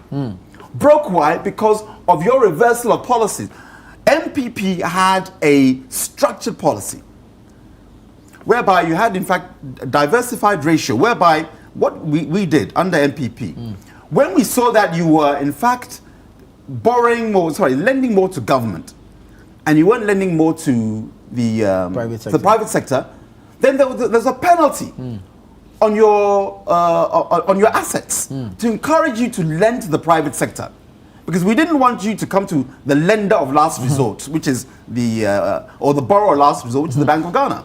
So MPP did the correct thing in making sure that while we were curing the losses, largely done by the domestic debt, and we know what happened previously in terms of the global shocks to the economy. Then we reduced it, as I mentioned, for repetition's sake, from 13.233 billion, the loss, in 2023. We reduced it to 9.49. You would have thought. Very well. You would have thought that NDC would have reduced it further. It shot up to 15.63 billion because they're chasing headlines instead of chasing the reality of adding value to the economy, which the NPP did. And we are all now suffering from it. In addition, KPMG, the auditors flagged in the report that the Bank of Ghana has released that they've used their own bank accounting systems and not IFRS, which is International Financial Reporting Standards. Why is that so important? When you use internationally recognized standards, it shows transparency and everything is above board. They hit 34 billion. When you hide that thing, it tells investors that you are not to be trusted because you're trying to use accounting logistics to hide money. It's like accounting adjustments. Yes, that's why it's 44 billion. They won't accept it. That's the reality. And I'm happy that KPMG flagged it, saying these people are hiding something, and that is part of the French would say the penchant of the NDC. Let me take you back. In fact, very briefly, very briefly to understand how they work. 2000. It was 1996, 1997, thereabouts. To the World Bank, NDC government, it wasn't PNDC, lied on their accounting data to the World Bank. The World Bank fined Ghana $25 million. That's how much it was. Because you had lied. Never mind misrepresented. They lied. This is 96, 97. NDC, a Ghanaian government lies to the IMF, for which we were fined. Why am I drawing this fact into my submission here? When you lie or hide the reality, investors shy away. True. It's like you're coming to fix a car, and I'll landing here. I want to buy your car, and I want a report from your mechanic. And your mechanic lies that the brakes are faulty, that the transmission isn't working, the engine, the lower arm is faulty. You're lying to me so that buy the car, then I have a problem. The same way an investor sees that you are lying, and KPMG has shown that they are doing gymnastics even with the details of the report. Why won't investors shy away from Ghana? Very well. And you're going to see a domino effect of this. Right now we're looking at 44 billion.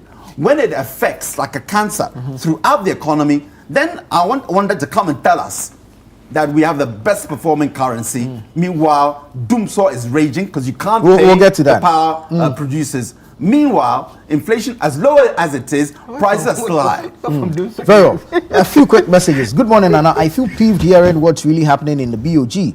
The worst of it all is the Agric Minister boasting of glut when in real terms our purchasing power has been taken back due to the forex manipulation. Still peeved. This is Alankwe Papa from Jalov Kwashiman.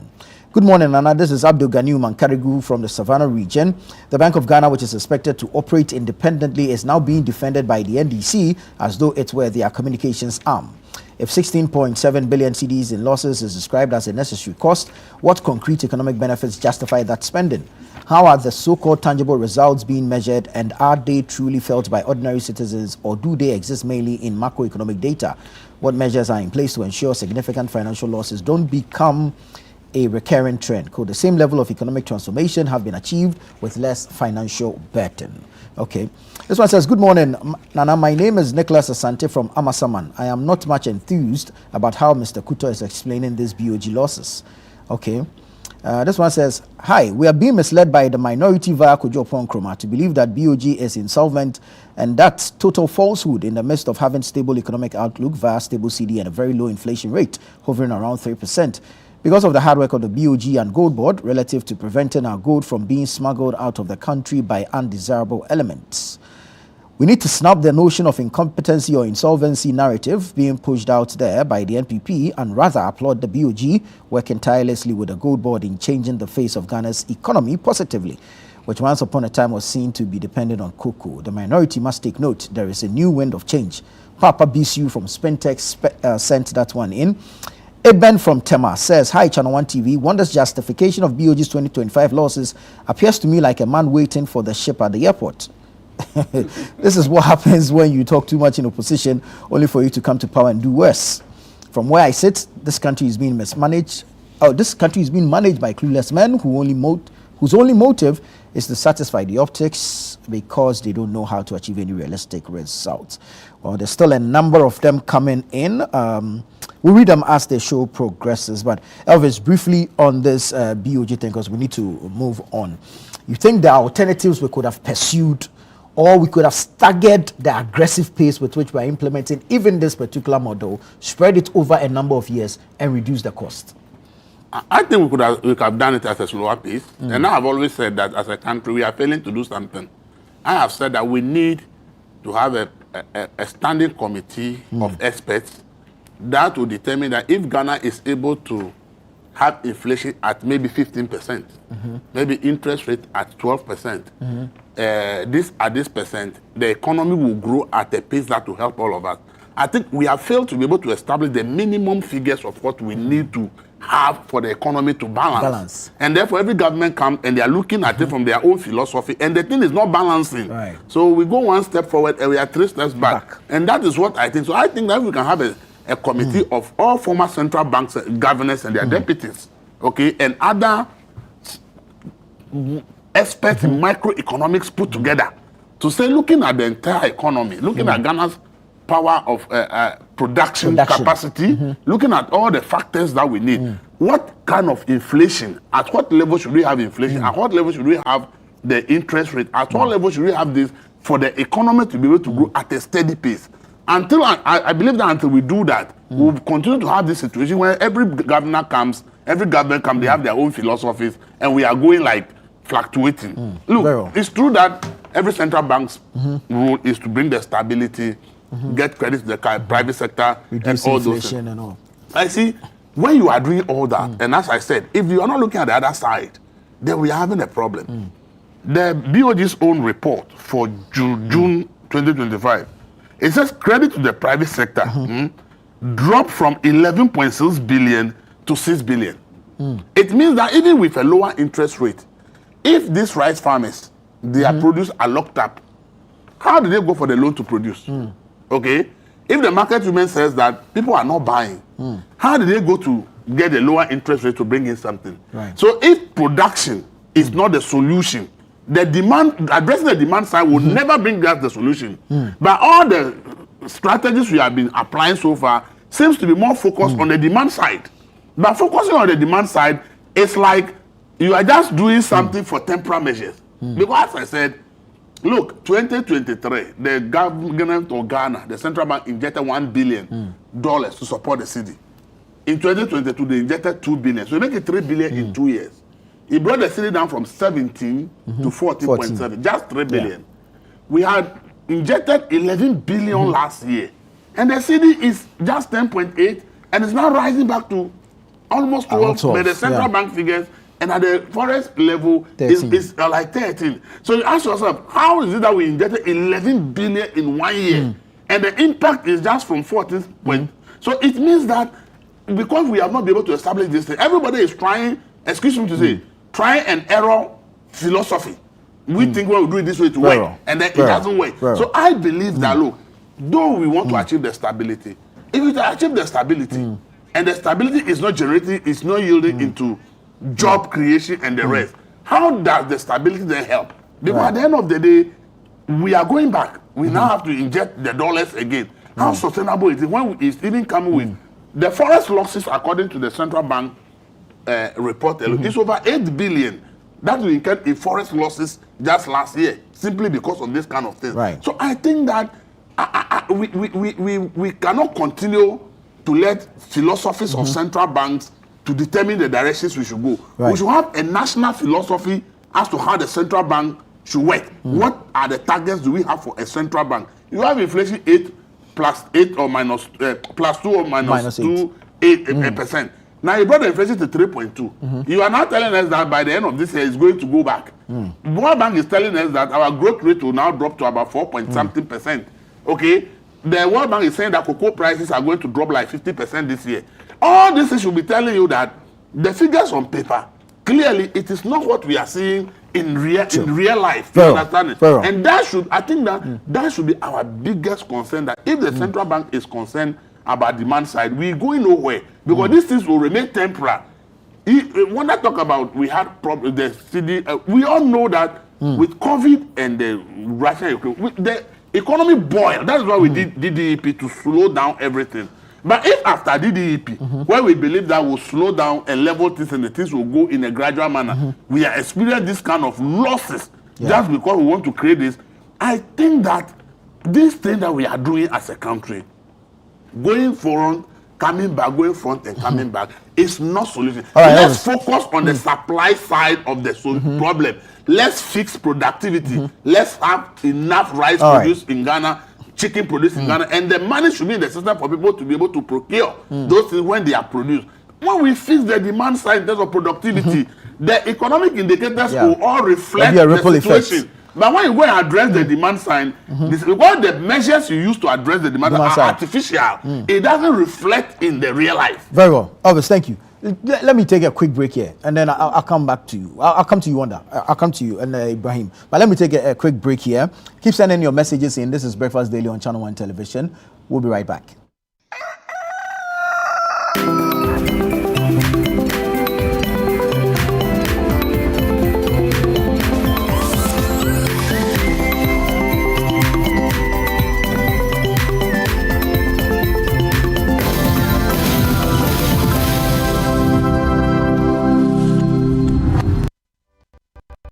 My line of work, a confident smile is everything. Kale Charcoal Toothpaste keeps me on top of my game and ensures my smile is always radiant and bright.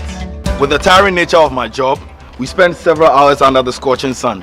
To keep our teeth white and our breath fresh all the time, we use none other than Kale Charcoal Toothpaste. Kale Charcoal Toothpaste. You're on a Kessie and in a kit one. Samayo kendini ehu behia se metwa sapapadia to ama me manfo Kale Charcoal's natural ingredients eno ene bom se ho ban e mane sren ne sanso mama hotoso e wo bedwam. Kale Charcoal Toothpaste. Choose Kale Charcoal Toothpaste for anti-cavity, whiter teeth and fresher breath all day. Available in 80 gram and 150 gram. Grab yours today. Kale. Happy Smile. This advert is FDA approved.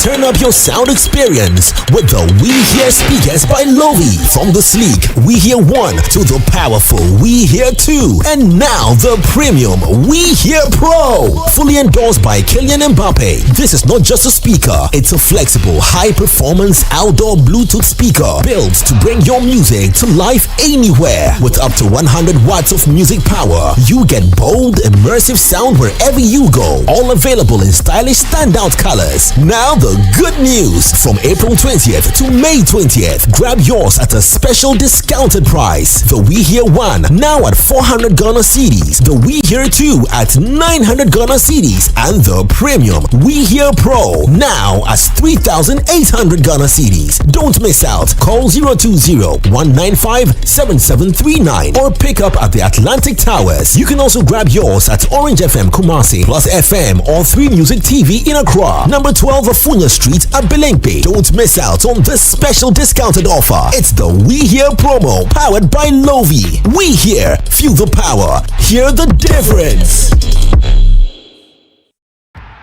Hundreds of battles fought across the continent by the princes of Europe. But history doesn't care who almost won. It only remembers the name on the trophy. One night to decide it all on the ultimate stage, 30th of May. Stay connected and watch DSTV to catch the UEFA Champions League final. It's on.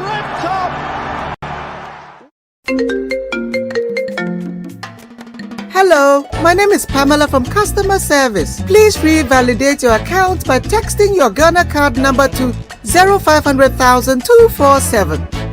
Hey. Abili, wabadim. Madam, give me the numbers behind your ATM card. I'm calling from the head office. An email was delivered across to our customers this morning. Confirm if this is your bank account. 100-10000. Thanks for sending your bank card details. Send the OTP now to avoid cancellation. EcoBank will never call, email, send an SMS asking for your PIN, OTP, bank card, or Ghana card details. Don't get played. EcoBank, the Pan-African Bank. Hello, please, I'm calling from Customer Experience Center.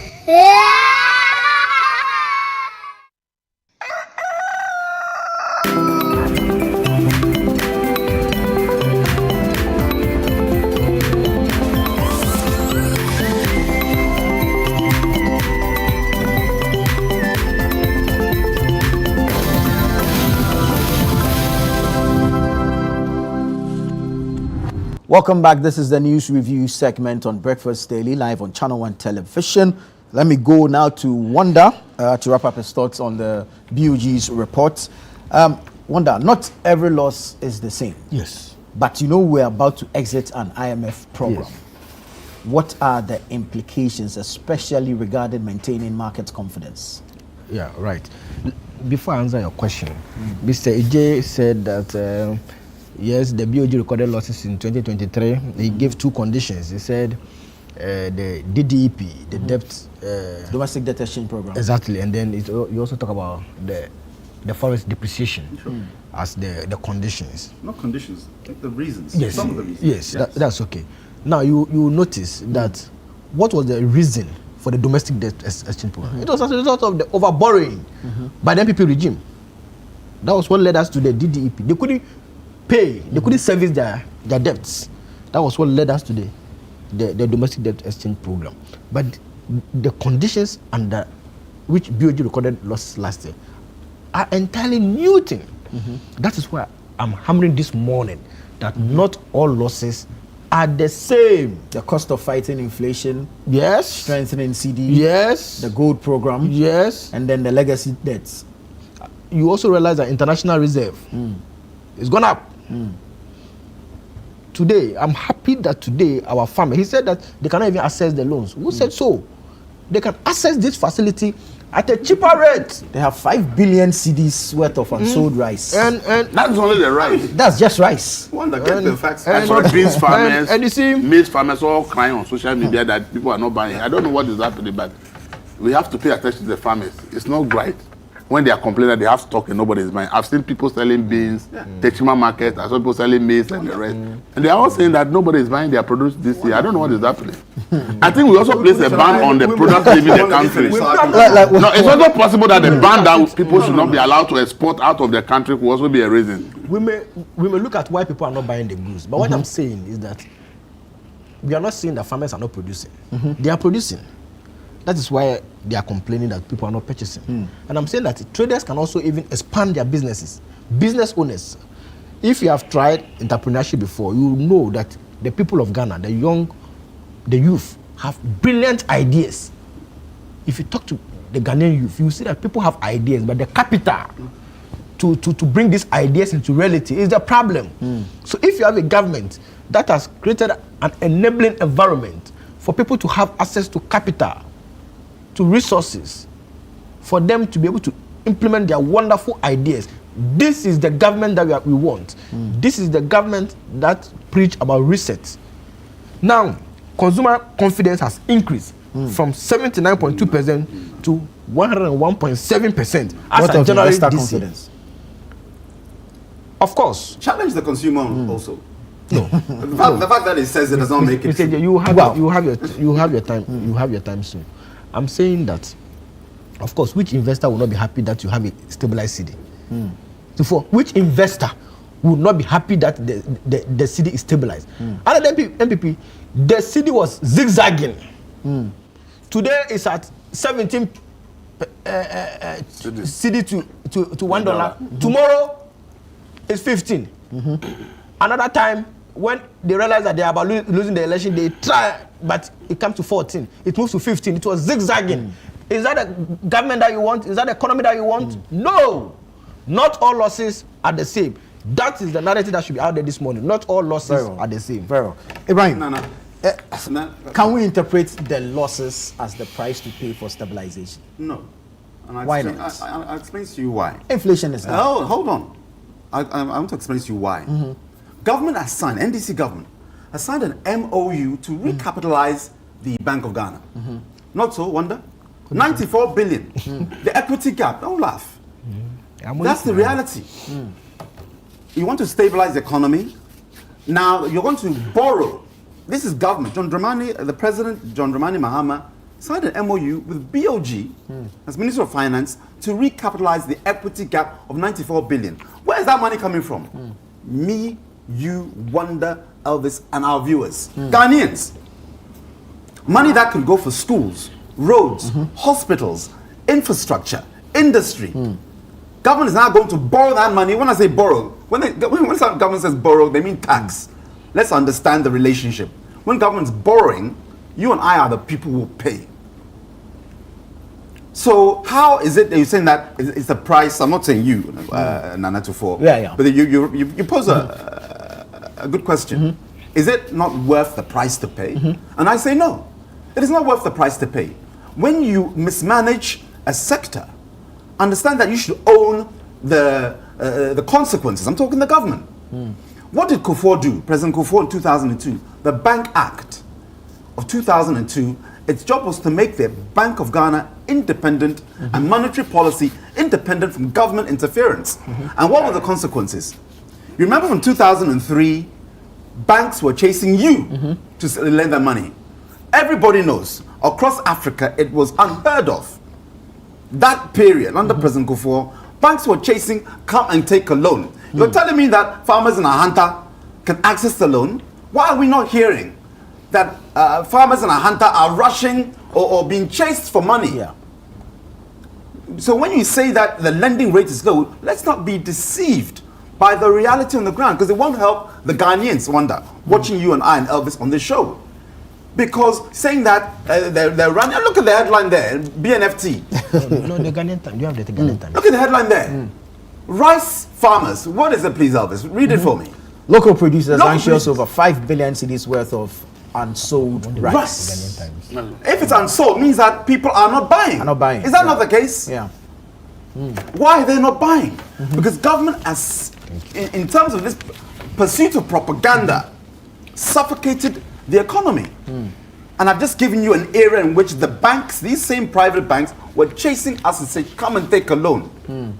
Because we had allowed the Bank of Ghana to set its own monetary policy, and it's the Bank of Ghana that sets the foundation by which banks then relate, because banks then borrow according to the monetary policy set. You made it was equitable, it responded to market conditions, not to political agenda.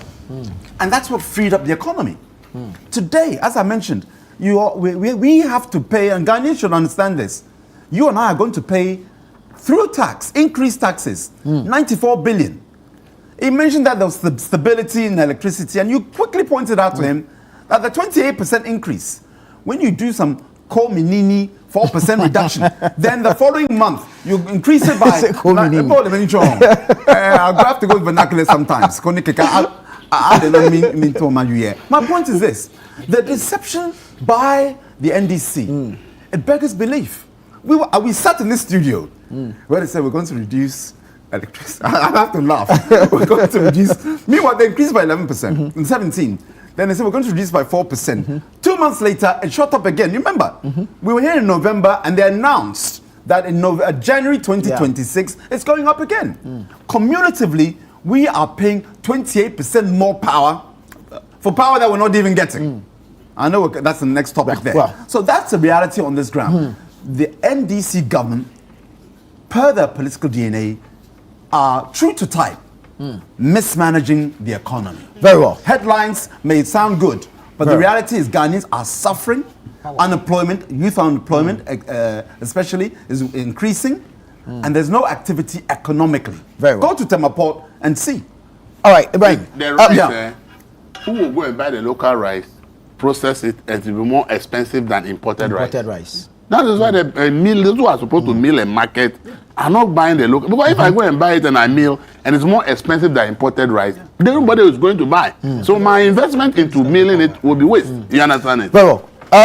It's interesting listening to the minority MPP. In their time, they printed over 80 billion into the economy that shot inflation to 54%. Not true. Yeah, well. It's not true. No, I have to correct that person. Yeah. It is not true. That's what this was. Yeah, that's the narrative that was put NDC out. Talking points. Exactly. It won't, forgive me for interrupting you, but I need to make It's that okay. It's corrected, right? Yeah, and it goes on to say they also recorded a loss of 60.9 billion. If the BOG will run a loss for inflation to drop to 3.2 and relieve Ghanaians is better than losses that shot up inflation. We, the ordinary Ghanaians, appreciate the efforts of this government. And his name is Transparency from Medina. Okay. Good morning, Anna, and your wonderful panel. The 2025 financial statement of the Bank of Ghana is a national red flag. At a time when Ghanaians are tightening their belts, the very institution meant to safeguard the economy is posting heavy losses and offering weak accountability. This is not just mismanagement, it's a failure of responsibility. Leadership must answer who approved these decisions, who is taking responsibility, and why should Ghanaians continue to trust a system that cannot account clearly for its own finances. Enough of the silence, enough of the excuses. Ghana deserves transparency, discipline, and leadership that protects, not burdens the people. Abu Safianu from Damango sent that one in. Erratic power supply. The NPP wants an apology from government over doing so. Government says transformer upgrades are ongoing and they've promised to release a timetable soon. Elvis Zakon. Should transformer upgrades result in erratic power supply? It depends upon the situation, okay? Depends upon the situation. You see, what you must understand is that if there is a power cut that covers large areas, it's not transformer problem. That one has either a technical problem or a generation problem. Right. But if the light off is in just a small area, then you can blame it on transformer issue. Because if it's a large area, even ECG cannot take off. It will take Gridco to take off large areas. So for the last week, all the massive power cuts we saw, they were not actually from ECG. They were Gridco taking off areas so that it can protect its transmission system. Right. So transformer upgrade in itself should be something that should be happening. Just the specific area where the transformer is going to be changed. But you see, we all need to admit that the electricity company of Ghana has major infrastructure problems. True. Because most of the equipment they are using are outdated. So they are even doing well by managing what they have. Because government is 100% owner of ECG. Government has no money to invest in ECG. So if you check like 10-15 years, government has not invested anything in ECG. Do you understand it? So ECG was struggling in so many ways. That's why I say if we take politics out of things, it helps all of us. So, under the era of the previous MD, he sat down, the management sat down and said, we are supposed to distribute the power and pay via the power generators. We have the IPPs with all of them as ECG. But the problem is that our equipment are getting to a point where we are not careful. The whole system is going to collapse. If the system collapses, where do we get money to be able to fix the system? So instead of applying the cash waterfall mechanism where all the money goes to the various stakeholders and ECG gets nothing, because what it collects is less than what it's supposed to pay. Because per the power purchase agreement we have with the power companies, we pay them in dollars. And ECG charges the rate in cedis. So by the time they collect the money, if there is a threat of the currency, means that they've lost more. So ECG really doesn't get any money from the cash waterfall mechanism. So what the previous MD Dubik did was to just be taking part of the money that should have gone to the cash waterfall mechanism and use it to order for equipment so that they can strengthen the system and be able to distribute the power and pay the generators. That is what has led to the famous 2,000 something containers issue that we have. As we speak, the transformers that are being used right now, being distributed, are all part of what Dubik imported. But because there was a change of guard, look at the scenario created as if that procurement was a gargantuan crime. But today, if those transformers were not there, what will we be using? I have said that it's good that the minister has come to say they will give us a timetable. I think it's the best thing. See, if I know that tomorrow I won't get light, I'll prepare myself. So I don't know why people are fixated when they hear Doomsday timetable, people are shaking. I don't even understand it. Help me with the timetable and I so that I can plan. Because per Kwame Kpekpena's revelation, the ECD MD, the change of transformer is going to take up to 24 months. Across the country. Across the country. The reason being that we don't have all the transformers sitting here. Right. If all the transformers needed to be changed are sitting right in Ghana, it should take no less than 6 months to fix all. But the transformers are not there. So the few ones that are there, I believe they've done a plan that by the time they finish fixing these ones, they have be able to approve 3.6 billion to import another consignment. By the time that consignment will be made, shipped to Ghana, they will be on their next phase. Okay. Then by the time that one will be done, they may have another one. That's why they've done a 24-month timetable, because the transformers are not made and lying down in factories. So no, transformers you order before they produce. So until you ask them to produce 1,000 transformers for you with these specifications before they will produce, and it takes time to produce transformers. True. So if we are going to go through a process like this, and these are the facts that one, transformers are not there for us to just go and carry. The few ones that are here are not enough to fix the entire problem. We have to buy them in badges because ECG and the government is broke. We don't have money to say we are ordering 3,000 transformers. We don't have that money.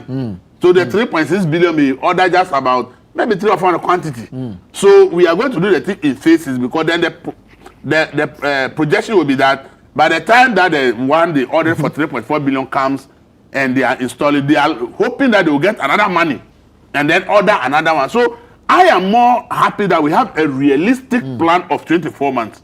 Even that one is subject to availability of money. Right. So even the 24 months they gave us, if it happens that the government did not find money to be able to order more transformers, that 24 will not even work. Will not even work. So I'm telling everybody that, look, and sadly people were rather trolling Kpekpena on social media that why did he say that 24 months? I said, no, don't listen to the politician. The politician will not tell you this. He's a technocrat, so he's telling you that if you really want a solution to what we are doing. This is the reality. This is the reality. And this is how you can address every it. Ghanaian should rather listen to Kwame Kpekpena's timetable and know that the power outages will continue in pockets of areas until yours is addressed. You continue to have the problem to the 24 months. Right. Wonder, Akosombo is back on stream. Yes. So I'm happy. Let me tell you something. Akosombo is not back on stream. Akosombo has been on stream. Let me correct this. The generating units. The generating unit doesn't have a problem. So how come the minister kept telling us that one restored, two restored, three restored? This is what happened. The generating unit is safe. Nothing happened to Akosombo. It is Grico Control Center that evacuates the power. The power. That is where the problem is. And without the evacuation, you can't take the power from the generation plant. Exactly. So what happened was that Grico has 2 control centers, one in Akosombo and one in Tema. It's the Akosombo that was bent.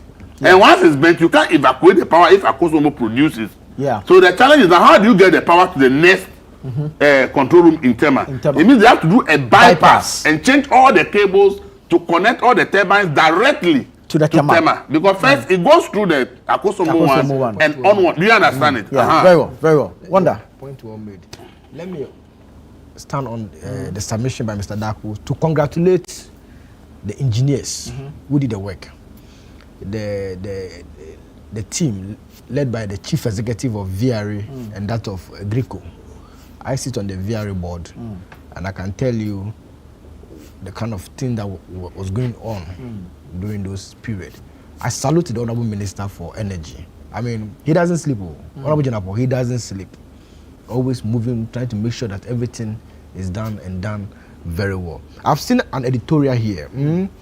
I mean, this is newspaper review, so let me just read a portion of it to read. Briefly. Yeah. Editorial, Ghanaian Times, page 4. It says, following the devastating fire incident at Grico's Akosombo switchyard on April 20, 2026, we destroyed the switchyard control room. The entire 1,020 megawatt installed capacity of the Akosombo generating station was stranded and could not be dispatched to the grid, I mean the national grid. Fast forward. Although the generating station at Akosombo AGS remained fully operational, the pathway for the control of transmitting power to homes, industries, and businesses nationwide was lost. Let's see how the engineers now came in to solve the issue. A joint VRA-GRIDCO engineering team designed and implemented an innovative bypass solution. New power and control cables were routed through cable trenches directly connecting the Akosombo generating station to the switchyard while completely bypassing the destroyed control room. This problem could have taken over 4 months to be solved. But because of the strength, the skills, the determination of the Ghanaian engineers, the problem was solved in less than weeks. I mean, this tells you that we need to take our STEM program seriously. A problem that we probably will say we need foreigners to come and help us with. Our own engineers get the problem solved. I was happy.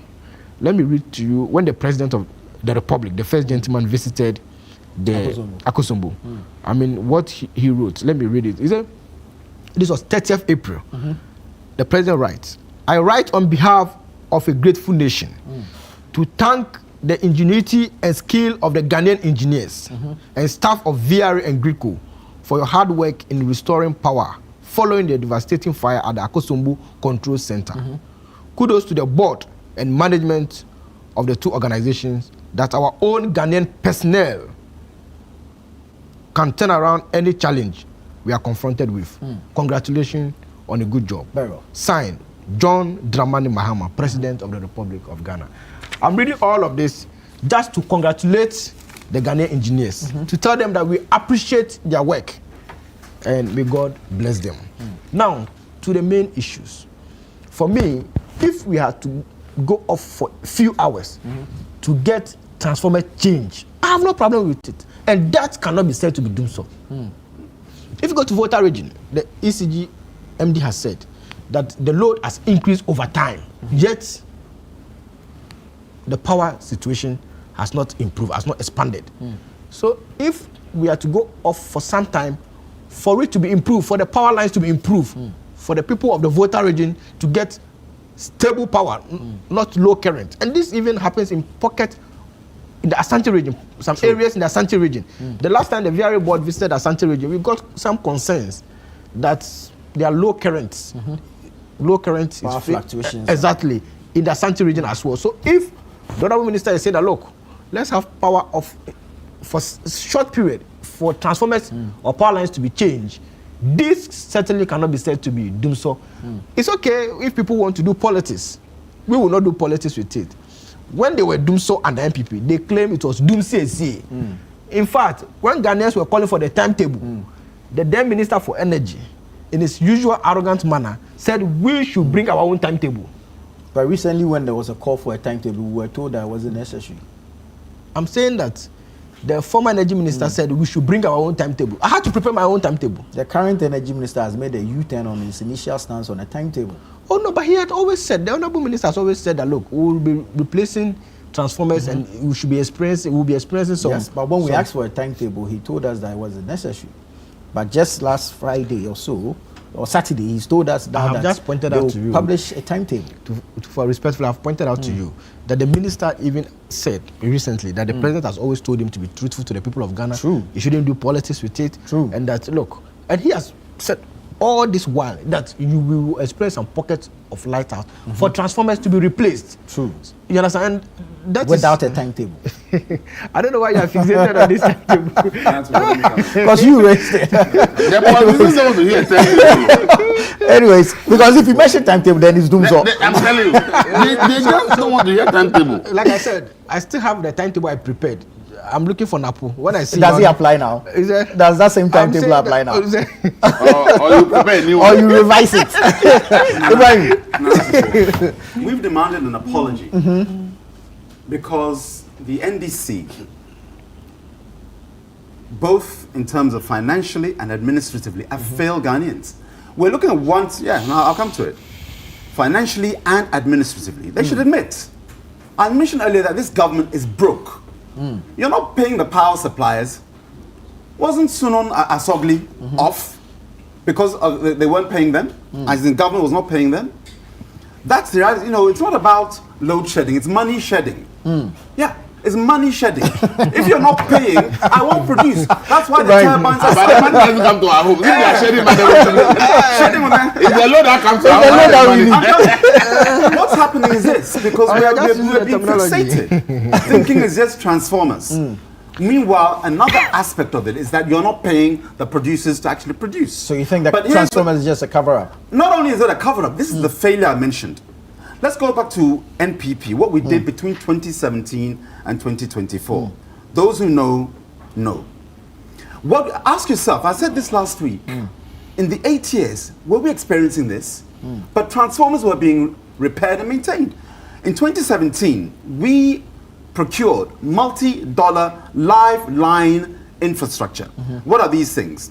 These are insulated trucks and bucket lifts, hot stick tools. Now these allow engineers, you can see it there, they allow engineers to fix transformers, upgrade them while the maintenance is being carried on, and allowing electricity to continue. Those bucket lifts are still there, I'm assuming, unless they sold them. I asked this question last week, nobody's picked up on it. They are there. So why are they not using it? They are using it. So if they're using it, why are we having doing so? Not all sometimes will bring. You see, you know, Gridco and ECG, we had something they call N1 criterion. This means that if one line goes down, there'll be an expressway. That's why you have the Pokwasi bulk supply, and then also you have the same thing, and the Kaswa bulk supply. It means that there's an expressway, like a detour. We're fixing this substation, we're fixing this transformer or replacing it, but it's like a diversion. You know, when you're driving on the road, then doing the road, they give you a diversion. Yeah. We did the same thing. So we need to ask NDC, and Honorable John Abdullah Jinapor, what has happened to that? Because you can, and Elvis made the point earlier, when he's talking about how you evacuate it. There is a way in which you bypass. So that the burnt, is it the data station? The burnt station can be repaired. Meanwhile, the electricity is still being evacuated. Right. So that's why I said that fiscally and administratively, NDC need to apologize. Why? It's not just about lights off. People's livelihoods are being affected. Ask the cold store owners whether or not government, NDC government, will pay them for those goods that are rotten. Can they get it back? Very well. Very well. Very well. Why is it that now, I mentioned as an example, barbers last weekend and zero money because of the lights off. And as much as we may smile, somebody's livelihood is at the end of my statement. Exactly. NDC need to apologize. Very well. Thank you so much, gentlemen. This has been an interesting conversation this morning. This is how we wrap up the news review segment on Breakfast Daily. I am Nanatufo Boateng.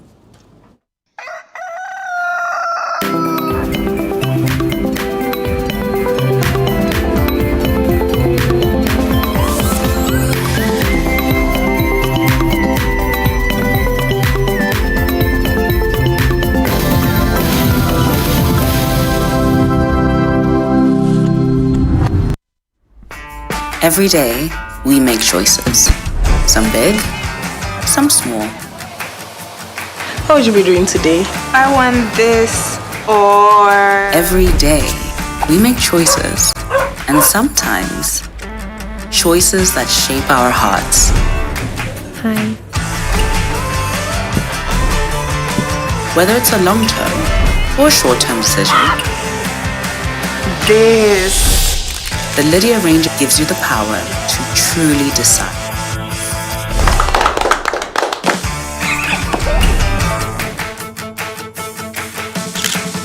With Lydia, you truly decide. It's time to upgrade your viewing experience with Franco Smart Television. Enjoy full HD and 4K Ultra display for clearer pictures, brighter colors, and smarter features. From our 32-inch screen, perfect for your bedroom, to 55, 65, and massive 100 inches for your living room or office. We've got the perfect size and quality. For retailing and bulk purchasing, call the numbers on the screen or visit our website at www.francotrading.com. You can download the Franco Trading app on Google Play Store or Apple App Store. Franco Television, we've got the perfect size for every room. Franco home of quality television. This Mother's Day, we celebrate a love that never gives up, even when it's tested. Let's celebrate the quiet strength and endless love of our mothers. Think about the outstanding moments with Mama and share them with us in our Mother's Day promotion, An Episode with Mama. Send a message to 0539 986 996 reflecting on that one moment you hurt your mother with a decision, a word, or an action that caused her pain. And yet in her quiet strength, she chose to forgive you because her love for you was always greater than the pain. Or think about the sacrifices she made, the things she went through, the things she went without, so you could have more. The sleepless nights, the silent struggles, her own dreams set aside just to see you move forward. Many times, these sacrifices go unnoticed. And now cast your mind back to that one defining moment, the midnight advice, the support, the action Mama took that changed your life forever. That single act that continues to guide you all the time. So this Mother's Day, let's go beyond celebration. Let's reflect, let's appreciate, and let's say the words that matter. Add your full name, your phone number, and Mama's full name, and send to 0539 986 996 via WhatsApp. Let's give Mama her flowers while she can feel it. The An Episode with Mama promotion is powered by 97.3 City FM with support from Channel 1 TV, and it's proudly sponsored by GTP and supported by Takira.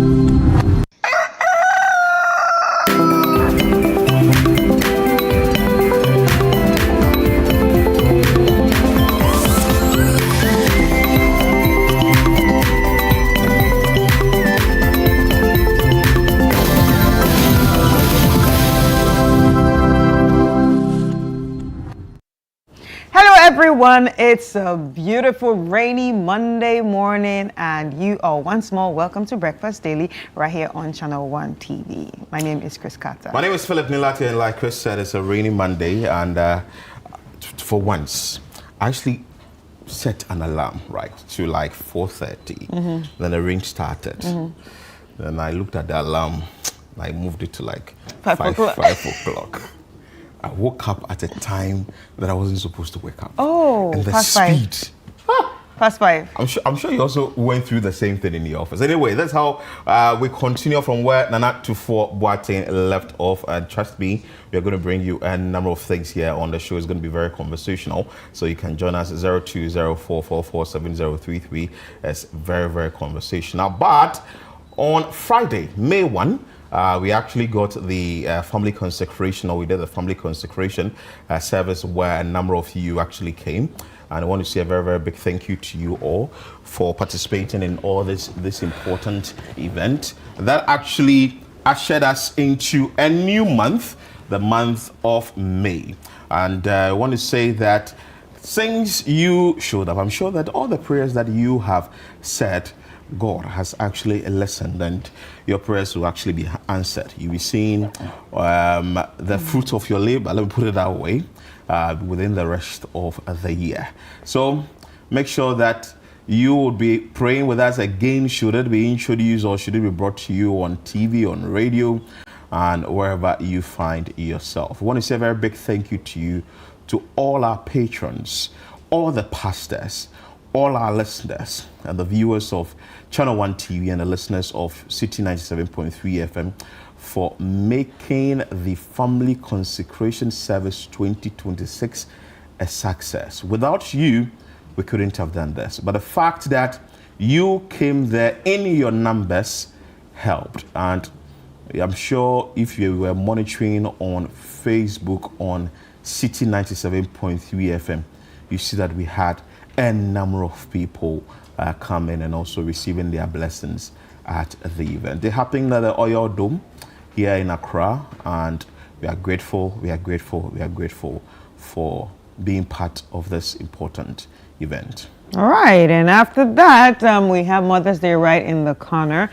And Mother's Day, we are doing something special, and it's called An Episode for Mama Promotion. And this is brought to you by City 97.3 FM. You definitely do not want to miss this. This is a way to appreciate your mom and let your mom know that you appreciate everything that she has done for you and still doing for you. All you need to do is send a message to 0539 986 996. telling us what Mama chose to forgive, the sacrifice she made, and the action that left an impact on your life. What Mama chose to forgive, the sacrifices she has made, and the action that left an impact in your life. Send that to 0539 986 996 and include your name, your number, and your mama's details. And you never know, your submission could actually be read on air.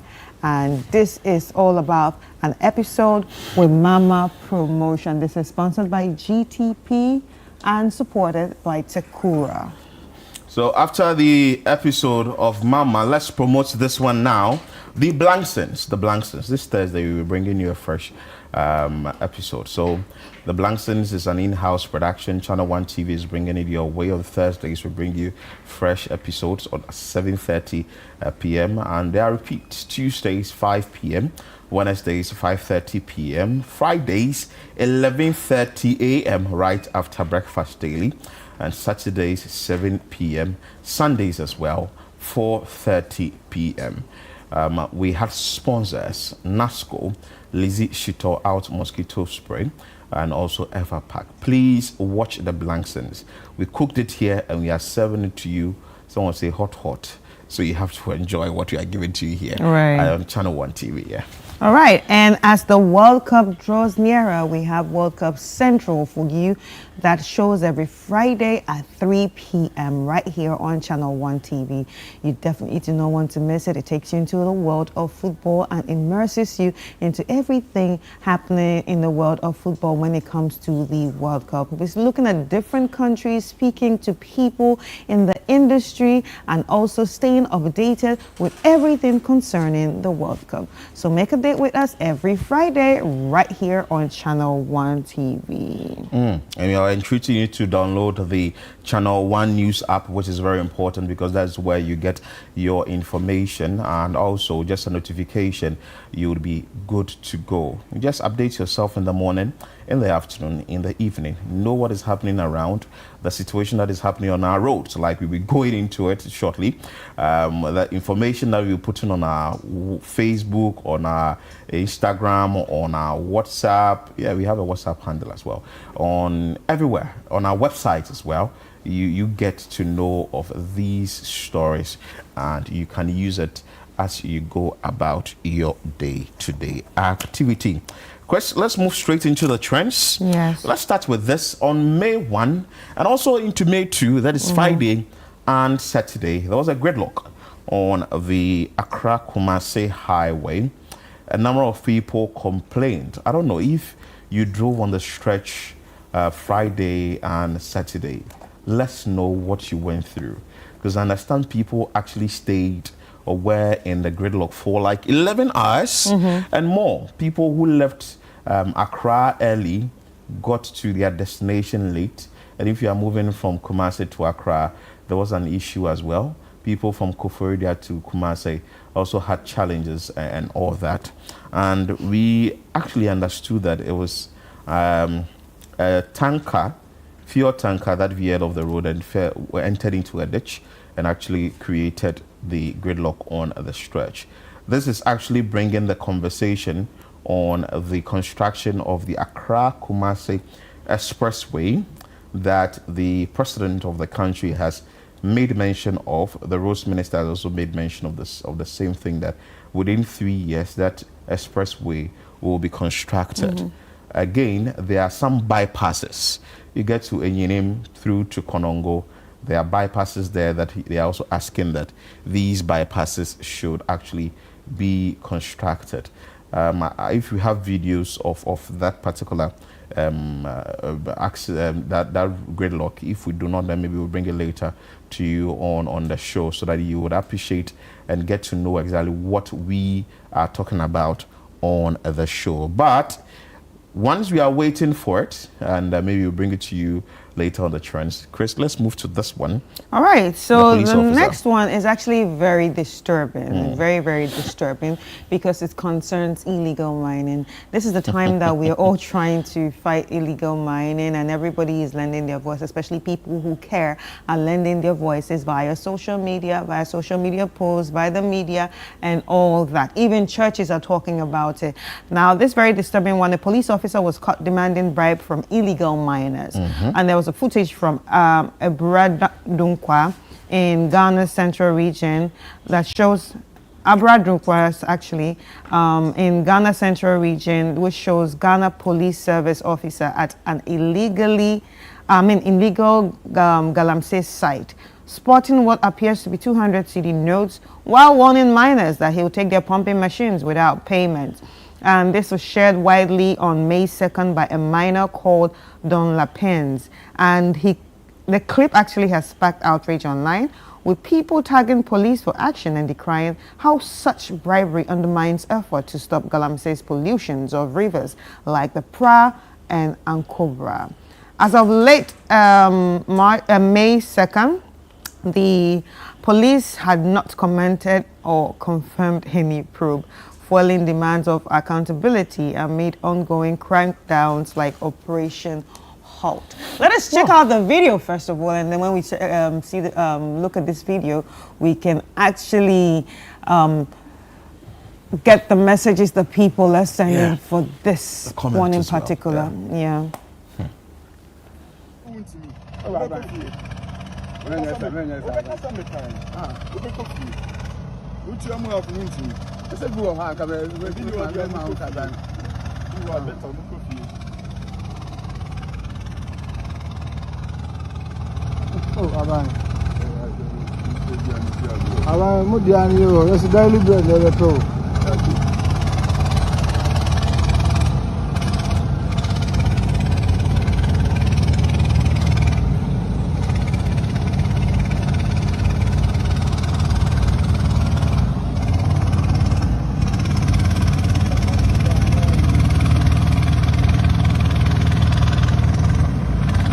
Operator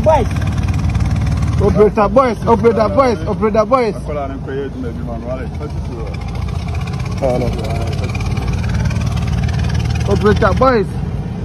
I said, I don't want to be a photocopy machine here, don't blame it.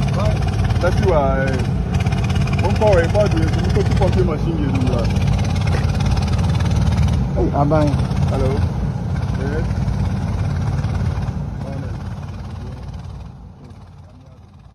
And those are some of the footage that we have there. But let us check out some of the comments that people put out there concerning this issue. You see how the illegal miner wants corruption in the police to stop. That's how we also want them to stop their activities. Some of these dismissals ought to be done in the full glare of the public to serve as deterrent to other officers. I don't blame the police officers. If he had been taking a good salary, this wouldn't have happened. No, you don't do that. But then some of you will sit on X and blame the government. The problem is us. I hope he is fished out and dealt with severally to serve as an example to other officers who are thinking the same way. Ghana Police Service, over to you. We need a statement ASAP. And those those are the comments, and I really want to see a statement from the Ghana Police Service, because obviously this person is wearing the police uniform, and you can clearly see that he is repping the police, especially with the uniform though. I wouldn't say that they sent him, but he's wearing the Ghana Police uniform. So we need a statement. Wow. Interesting. Ghana Police Service. Anyway, we are calling for the statement and we're seeing what will happen. Anyway, so there's another one that has to do with the athletes. And let me read you this story. Ghana's men's 4x100 meters relay team, and that is Elijah Benjamin Azamati. I'm sure you know Benjamin Azamati. Joseph Paul Amu and Saminu clocked 3:38.08 seconds to finish second in heat at the World Relays in Gaborone. Is it a Gaborone? Is that a word? And Botswana, securing their spot in the 2027 World Championship in Beijing behind only China. Despite arriving just a day, and this is where the problem is, and that is what has actually brought attention to this particular story. Yeah. Despite arriving just a day before their 14-hour flight and 16-hour layover, they held off Kenya to advance, extending their stake of qualifying for every major global event since 2019. Saminu Azamati called out Ghana's Ministry of Youth and Sports, that is the Sports Ministry, for poor planning, constructing it with soccer's Black Stars treatment, while Athletics Association admitted travel lapses. So the summary of the entire issue is that they didn't get to the venue early. There was an issue with delay. The Sports Ministry has come out to issue a statement. The Athletics Association has also issued a statement saying that there were lapses. But with its athletes, what they are saying is that if it were the football Black Stars, this you would wouldn't have happen. made all arrangement for Earlier. them to get to the destination or to the venue early. So they feel like they've not been prioritized in this particular case. There are comments. Let's bring you comment of what you are saying on social media. Let's tell you what the public is saying with this comment. This one says, good, it's about time we speak up. Even for the football sport, Black Stars is the only team treated with priority. What about the others? We've also heard same with the Black Queens also complaining. What are your association heads, the GAA, doing about your situation? Ghana Football Association does well for the Black Stars, and so should the Ghana Athletics Association be doing for you? Well, it's still under the Ministry of Sports. Exactly. So I feel like it's still under the Ministry of Sports. So you cannot blame them. Yeah. So you'd have to check it. This one is coming from Saminu himself. Says that the Ministry of Sports in Ghana needs to do better. Don't set us for failure. If it was Black Stars, flight tickets would be ready months prior to our game. 14 hours flight, 16 hours layover is not acceptable for professional athletes. We running with jet lag. No they're jet lagged, recovery. So you see, if they are seated or they're in the plane for a very long time, they should actually get to the place a week before. This one also says that, well, after the World Cup, the Black Stars will bring back a windfall of $12.5 million minimum if they exit after 3 games. Do you still want to do the comparison? No, we are not doing comparison here. What we are saying is that it doesn't really you should actually treat them, because they are at the apex. They're actually representing the country. The ministry continue to behave as if it's there for only Black Stars. This is shameful. The entire ministry is focused on Black Stars, and it's sad. So what we are saying here is that if we are prioritizing everyone within the sportsing fraternity it should be done. This is a discipline. This is something that we should do for every athlete, every footballer. If every sector of the sporting activity, fraternity should actually be dealt with, because you only want to be prioritizing one and the other. I'm sure that if they had gone there and they were first, you see, we'll be praising them. Yeah, you see. Yeah, but they were second actually. Yeah. Behind China. So you can see. Second. I agree with you, because at the end of the day, in as much as someone out there might think that, okay, these people are not bringing much revenue like the other kind of sports, we should also remember that they are carrying the name of Ghana. Yeah. They're moving around, representing the country. Ghana, exactly. Because so every win is a win for Ghana. I think for the World Athletics one, when it went today, they were fourth in the race. And look at how Ghanaians were excited. And even you could tell how the commentators were mentioning Ghana's name. Ghana, Azamati, they were mentioning Saminu's name. And even if Ghana had gone to be the first, I'm sure that the way the ministry would have been praising these boys and all that. So what they need to be done, if some sort of priority will be given, not only on the Black Stars, because even with the Black Stars, after showing them or giving them that priority, when the Black Stars go there and they are out of the race within group stages, Ghanaians will actually be against them. But anyway, what I'm saying is that the Black Stars will bring the cup. So let's see how that one goes. But the ministry should pay attention. Whether it's the Ghana Athletics Association, Ghana Football Association, is still under the ministry for youth and sports. So something should be done about it, so that all athletes or anyone who is actually serving the country at that level will feel sort of being prioritized. So the motivation will be there, and I would want to do more for the country, because whatever they do out there turns out to put the name of the country out there. It puts the name of the country on the map. People will now see, okay, Ghana, so let me go there and go and see what is happening. It really helps in tourism. And our economy will to boost our economy. So let's see how that one works. And maybe these guys should be called on the side and spoken to. If Kofi Adams can speak to them on the side, okay, fine, there were lapses, but we will work around it better next time. It could help. And I'm sure that it's not just about speaking to them. After you speak to them, you should also work around it, buckle your own belt and do better. But you see, the first thing you need to do, at least speak to them. Just call them on phone and speak to them directly. Aside the statement that has been issued, maybe you speak to them, and after speaking to them, I'm sure that they will actually calm down. And later, I'm sure that these gentlemen will still even come and tweet or come and put a post out there, and people will be like, okay, fine. So the ministry has listened to their cry and to be worked on. Before we enter into conversations, our communities, interviews on the show, let's bring you the video of the day. Let's put smiles on your face, shall we? Sir, be easy there. I sit in the manchira one bio. Titrune, motherboard, the manchira bakupo. Now, what type of engine or type of engine there? Muchira kakra, meme tro, car engine, motor engine, na basket engine. Binini, why Jimmy, I'm catching you. Sir, be easy there. I sit in the manchira one bio.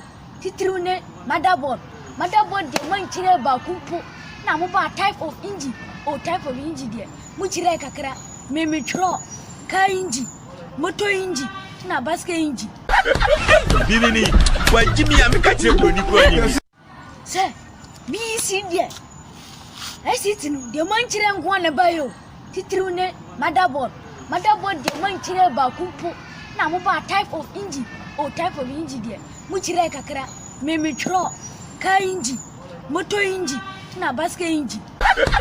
Binini, why Jimmy, I'm catching you. Sir. I'm sure by this time people are hot in the examination hall writing the BC. You know they are writing BC today. 620,000, over 620,000 candidates. All right. Maybe later on the show we will have conversations on that. Maybe you want to share with us your experience when you're writing BC.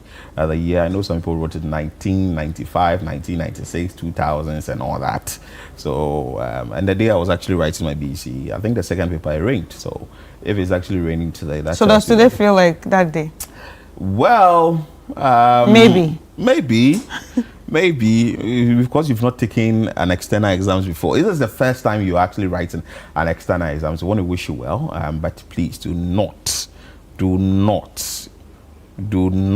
and I repeat again, examination malpractice shouldn't be your choice, because now WAEC is very hot about it, and I'm sure that we'll be talking about it later on the show, and you get to know more about this. But we'll take a quick break here.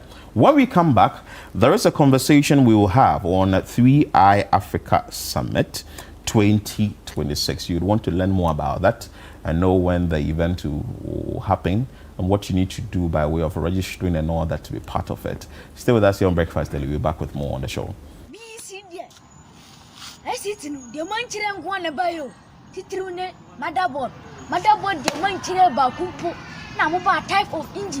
Type of engine there. Muchire kakra, memetro, car engine, motor engine, na basket engine.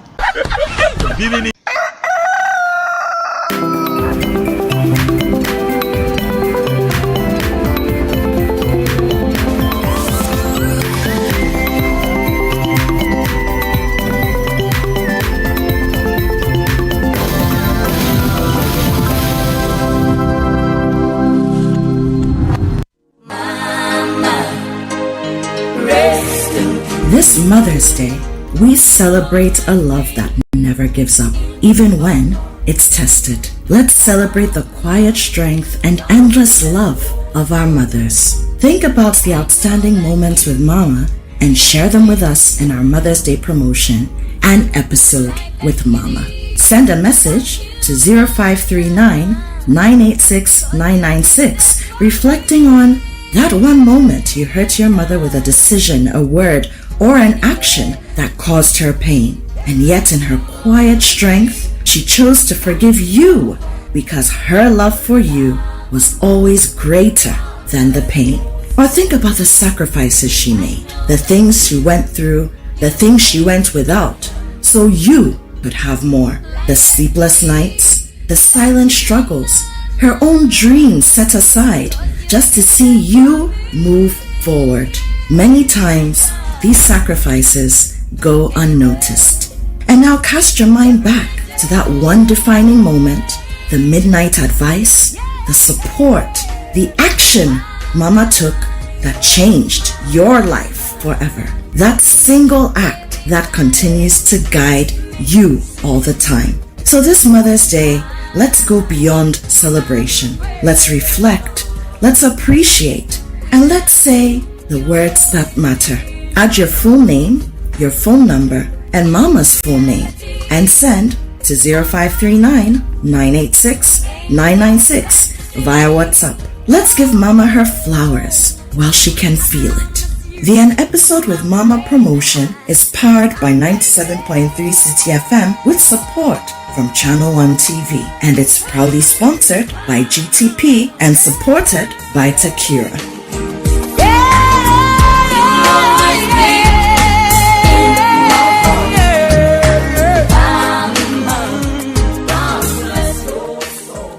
This is the Upside Out Show. This is the Upside Out Show. This is the Upside Out Show. Your favorite lifestyle show on TV. From exclusive interviews with your favorite personalities. The child in me sometimes is quite predominant. So hold on. I hope you understand. And people misinterpret that. I'm a very calm person. Okay. What's been keeping you busy now? Staying out of trouble. That's keeping me busy. So behind the scenes secrets that you haven't seen or heard anywhere else. Aha! Yeah, that's what I'm talking about. Here on the Upside Down Show is where it all happens. Today, people don't care about morals, people don't care about intentions, people don't care about anything. Your money can buy you any and everything. But you will not last. Really? No, you will not last. But if the person see the dead body, I thought we'll catch you. Catch the Upside Down Show every Sunday at 7 p.m. only on Channel 1 TV. Welcome to The Point of View. This is your favorite current affairs show here on Channel 1 Television. On The Point of View, we pick the right topics, get the right guests, and ask them relevant questions on issues that matter to you. With the complexities of the issues happening around us on a daily basis, it's the hard-hitting conversations and the probing questions of the point of view. So what is the Public Account Committee's job? So what we do is to scrutinize, clarify, and find out why certain infractions have been made. What do these IMF programs try to do? The current program is for budget support. Okay. There are no projects attached. That teases apart the twisted entanglements of politics and governance, as well as religious and social discourse. The Point of View brings you the policymakers and duty bearers and drills down to the very bottom of issue. What authority do you have? The Point of View airs every Monday and Wednesday at 9 p.m. only on Channel One TV.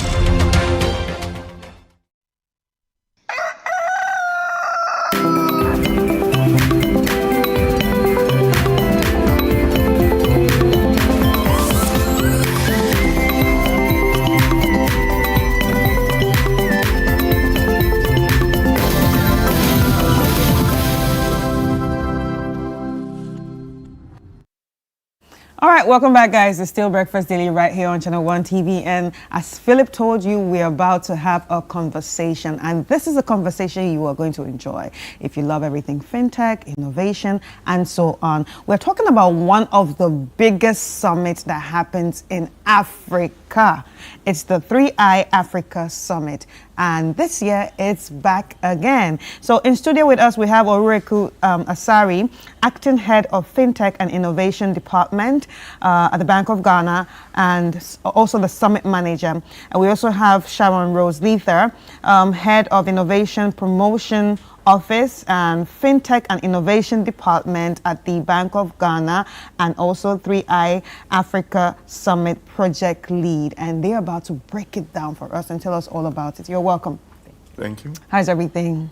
Doing great. You're gearing up, huh? Yeah. Quite busy. Okay. Quite busy. Doing busy, you can tell. I can tell. She looks like she's been working very hard. She's the project lead. You can see her eye. She's not been sleeping. I can tell. All right, so let's get straight into it so we can just, talk about this, and I'll let you continue with your work. First of all, for those who do not know, what is 3i Africa Summit? Okay. As you rightly said, 3i, I believe, is the biggest summit in Africa that is going to have a conversation around innovation, investment, and impact. Mm-hmm. People dream, they innovate, they get the right support in terms of investment, and then we feel the impact. I always use this example. The likes of Bill Gates, and Jeff Bezos and all those people had a dream. They innovated, and they had support in terms of investment, right?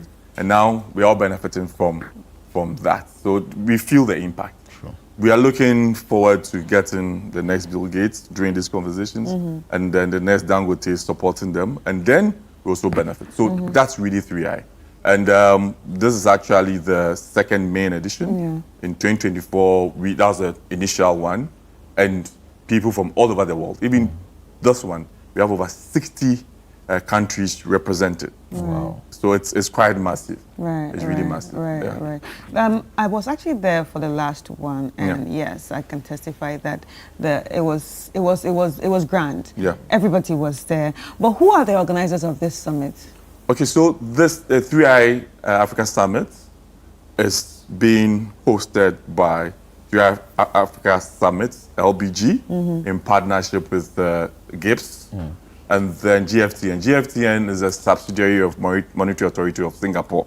So you have, obviously, 3i Africa Summit is a subsidiary of Bank of Ghana. So we have central banks, like-minded central banks, coming together in partnership with GIPS to get this out. And the days of central banks having a command control, they're over. We see more of a proactive central banking. That's like we are leading together with Monetary Authority of Singapore, leading the conversation to make sure that we create an enabling environment for innovators to come in, and then make sure that we have the right platform for investors to support them, and then we can have the benefits. Wow. Now that you are saying that you are going, you say you are targeting 3,000 or even more. It's more. Sharon. Yes. So we initially were targeting about 3,000, but looking at the registrations we've had so far, we've crossed about 4,000, and we are still registering the agencies and other organizations. So we're going to have more than 5,000 people. Wow. So who participates in this summit? So we are looking for central bankers, of course, policy makers, regulators. We are looking for innovators, fintechs, banks, and other delegates that just want to join the conversation to shape how Africa's digital payments could look like. So those are the people we're targeting. Yeah. And the venue for this event and the theme as well, if you want to share with us. Sure. Okay. So I'll backtrack a little bit. So 2024, the maiden event was outdooring Africa's potential for how digital payments could look like for us. And then last year, it wasn't really known that 3i happened, but we had a policy forum that gathered a few people who are like policymakers, innovators, investors to come together to talk about one market, one Africa. Good. So it's just good to have this year's summit on the theme, the next frontier, shaping Africa's integrated fintech future. Because we have a lot that is going on the African continent. Like you can testify that a lot of countries are doing a lot of things, but they are all in silos. So how do we come together to make sure that the rails we are building, the policies we are making are all standardized and are affecting everyone? So that is why we are using the word integrated. So that is the theme for this year. Beautiful. Yes. The venue? The venue is at the Destiny Arena, not very far from Transitions on the Hacho Atomic Road, and it's from 6th to 8th, which is just on Wednesday this week to Friday. Right, Interesting. Right. And what are we to expect this year that we probably didn't see in the last one? Yeah, in the 2024. Okay, so this year is more focused.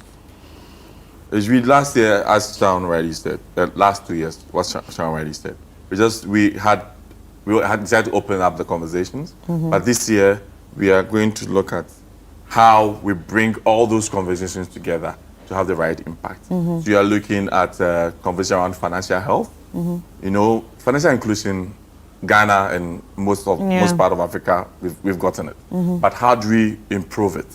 Okay, we are going to have a stage where capital will meet policy. You know, where investors will have major conversations around it. And one area that is really dear to my heart and everybody's heart is cross-border. Yeah. Moving value from Ghana to next door Togo is a nightmare. It is. You have to go through Europe, US before it comes down. She's actually from Togo. So yeah. I worked in Togo for 8 years. Yeah. So even phone calls. It's a problem. Even phone calls to Togo, it has to hit Europe before hitting Togo. Yeah. So we want to solve the financial aspect to allow the market woman in a second market to be able to receive value from somebody from Tudu. Yeah. And then we facilitate it through good courier services so that we don't need to stress, because today that level of intra-Africa trade is limited because of the payment challenge. Right. So this year, one of the major anchors to make sure we solve that. And we also, I don't know if you've heard about how we have put in place a legal act or the backing on virtual assets, which is crypto. Yeah, crypto. Yeah. Because we realized that the new way you did that some years ago, right? Yeah, last year. Yeah. The new way of moving value is changing. It's getting into what we call decentralized finance. So we thought that we need to bring this into a legal framework. So we, in 2025, last year, December, we launched we actually got the Virtual Asset and Service Providers Act passed into law. So it's one thing that we want to showcase to the world, that Ghana is leading together with other African countries, and the world is also connected to it. So we believe that with this level of conversations, the value that will be achieved from the summit will be enormous. Enormous, wow. Yeah. But I'm seeing the face of the president and who is going to be there. Which other people will be there if you want to take us through, Sharon? Yeah, so we have invited a lot of people that shape like the conversation. So from the policy perspective, from the investor perspective, and from the innovation perspective. So we have a number of partners as well that are on this and sponsors. So you expect people, of course, you've seen the president, you've seen them, you will be seeing ministers, the Ministry of Communications. They have like a bearing on what we are going to be discussing. We have invited the Ministry of Finance. They are just there, also there to shape like what investment in Africa could look like for especially for Ghana. We have like thought leaders as well. MTN Momo is going to be there.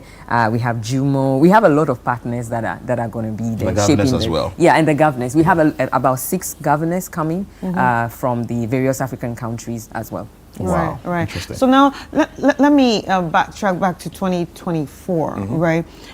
Did you think you achieved whatever you were looking for with that? Because a lot of times we have seen so many summits, so many talks, so many this, let's do this, let's do that. Yeah. And then a lot of people don't come back to tell us, you know what, we got this result. We did this. Even this person that won the pitch, this is how we're helping the person and all that. So did you get any of that?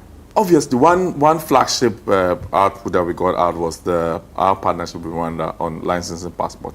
It was actually launched on stage in 2024, and today I'm happy to share with you that we've completed a pilot of allowing fintechs to passport their license to Rwanda and vice versa. So what we are going to do is just activate it. So if you are a fintech in Ghana, you want to set up a business in Rwanda, you don't need to go through that stress of going to set up, incorporate, go through the same laborious regulatory process.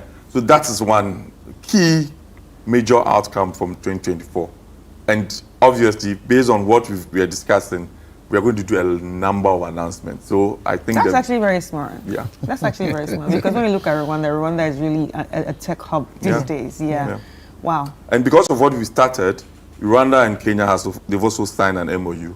So basically, what we are planning to get out of is almost all African countries will come together. Then we sign some MOU to start off with some bigger bilateral conversations, and then it gets to where everybody is in the same room. So this is happening 6th to 8th May 2026. Are there some sponsors that are helping you out? You want to talk to them? Yes, so we have our platinum sponsors, that is Momo by MTN. We have Mojo Loop Foundation and Tazama as well that are helping us. We have our gold sponsors who are Jumo and PwC. We have like the right people in the room. And then we have like various tier silver sponsors from banks, from the various fintechs that are in the ecosystem. And there is an exhibition area that would be there for them to showcase what they have. So we encourage people to come and then just go there, listen to what they have to offer, know what they are about, and visit their stands to understand how they are shaping Africa. We also have a digital village where we have an African market where we have like made in Ghana goods, and you can only pay through digital payments. We want to we want to show that is it possible that you can have a cash-like economy. So people who are going there should get ready to just pay through their momos and their cards and and their Apple Pays and all that. Yeah, so we have various goods that are going to be showcased over there. There's also a food court to just showcase the African cuisine for those who want to eat over there as well. Oh, nice. Interesting. So how can one be part of this form of registration?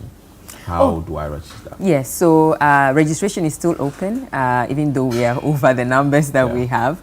But so everybody who wants to register can just head to the 3iAfrica Summit website. So it's 3iAfrica.com. And then choose a particular pass. So we have various passes. We have the delegate pass, we have investor pass, startup pass, student pass, academic pass. So they just go there and then fill out the form and then just register. We are picking up tags as well from the Palms from 9 a.m. today, and also the offices of GIPS in Ridge. So anyone who has already registered, they can go there and pick up their passes. I also want to say that we are very, very concerned about the movement, the free movement of people to the event. So we know that the Hatcher Road is quite busy with traffic. So we have a park and ride that we have made available at the Legon Stadium with a fully air-conditioned shuttle and a dispatch for people to be able to get to the site quite quickly. So we encourage people to just park their cars there and then join the shuttles, and then they go. The shuttles will run hourly after the first break so that they can get back to their cars if they want to do other things. But we encourage them to stay and enjoy the conversations. Wow. Interesting. That's nice. Very considerate. Final words from you and final words from her. Yeah, so my final words to viewers is we want to make Africa proud. We want them to join us so that they are part of the story. Okay. And Sharon? Yeah, it's not going to be all about conversations. There are side events in the evening for networking, so people should come and join that as well. Yeah, that's the one I'm looking out for. In fact, networking. We actually have a golf session tomorrow. Oh, okay. Yeah, it's a precursor to the tournament. So the governor is going to tee off. Yeah. And we have quite a number of golfers coming through. I our imagine. Business and golf has a relationship here. I can imagine. That's a good one. That's a good one. Interesting conversation. Yeah. Yes. I'm excited about this, and we hope to see you there. Of course. I think I checked the website last time. I had like 2 days to register. I'm like, oh God, I'm late. I need to do this one. I've been following since 8 days, and I'm like, God, I'm just wasting time. But since you're here, I'll just sign up. Yeah. Sure. I had a good time last year, so definitely I'll sign up again. Sure. Yeah. Anyway, ladies and gentlemen, you've heard it. It's all about the 3i Africa Summit. If you still want to be part of it, or if you want to experience it and you're wondering, wow, this sounds very interesting, but wants to experience it, please go on the website and go and register, because you actually need to register before you get into there. You cannot just walk into there, because at the end of the day, everything is they're trying to put everything in digital and in order. So please go out there and register.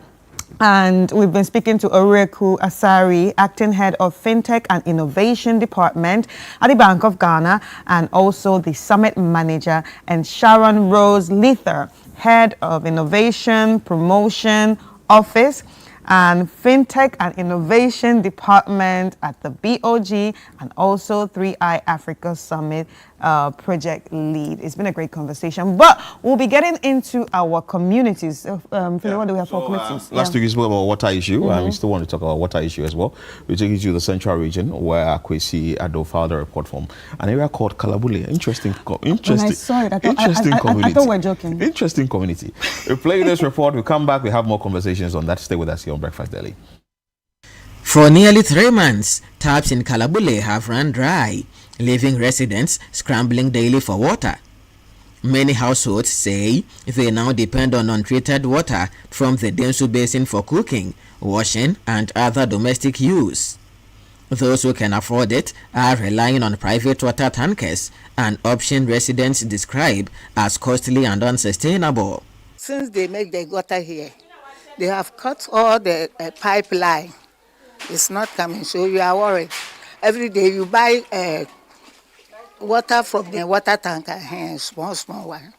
If you don't buy some, you can't get some here. Every day people come here and ask, you want water, you want water. So it's difficult for us. Even when you are going to bath, you use small water to bath. You can't get some. It's almost 3 months, and then we wake up one day and there was pipe wasn't coming. Up to today, there's no pipe, so you have to go and roam and fetch water. So when you go to people's house, sometimes bucket is 4 cedis, sometimes you go 3-5, sometimes a bowl they say 3 cedis. We don't know what we are doing, and up to now there's no water.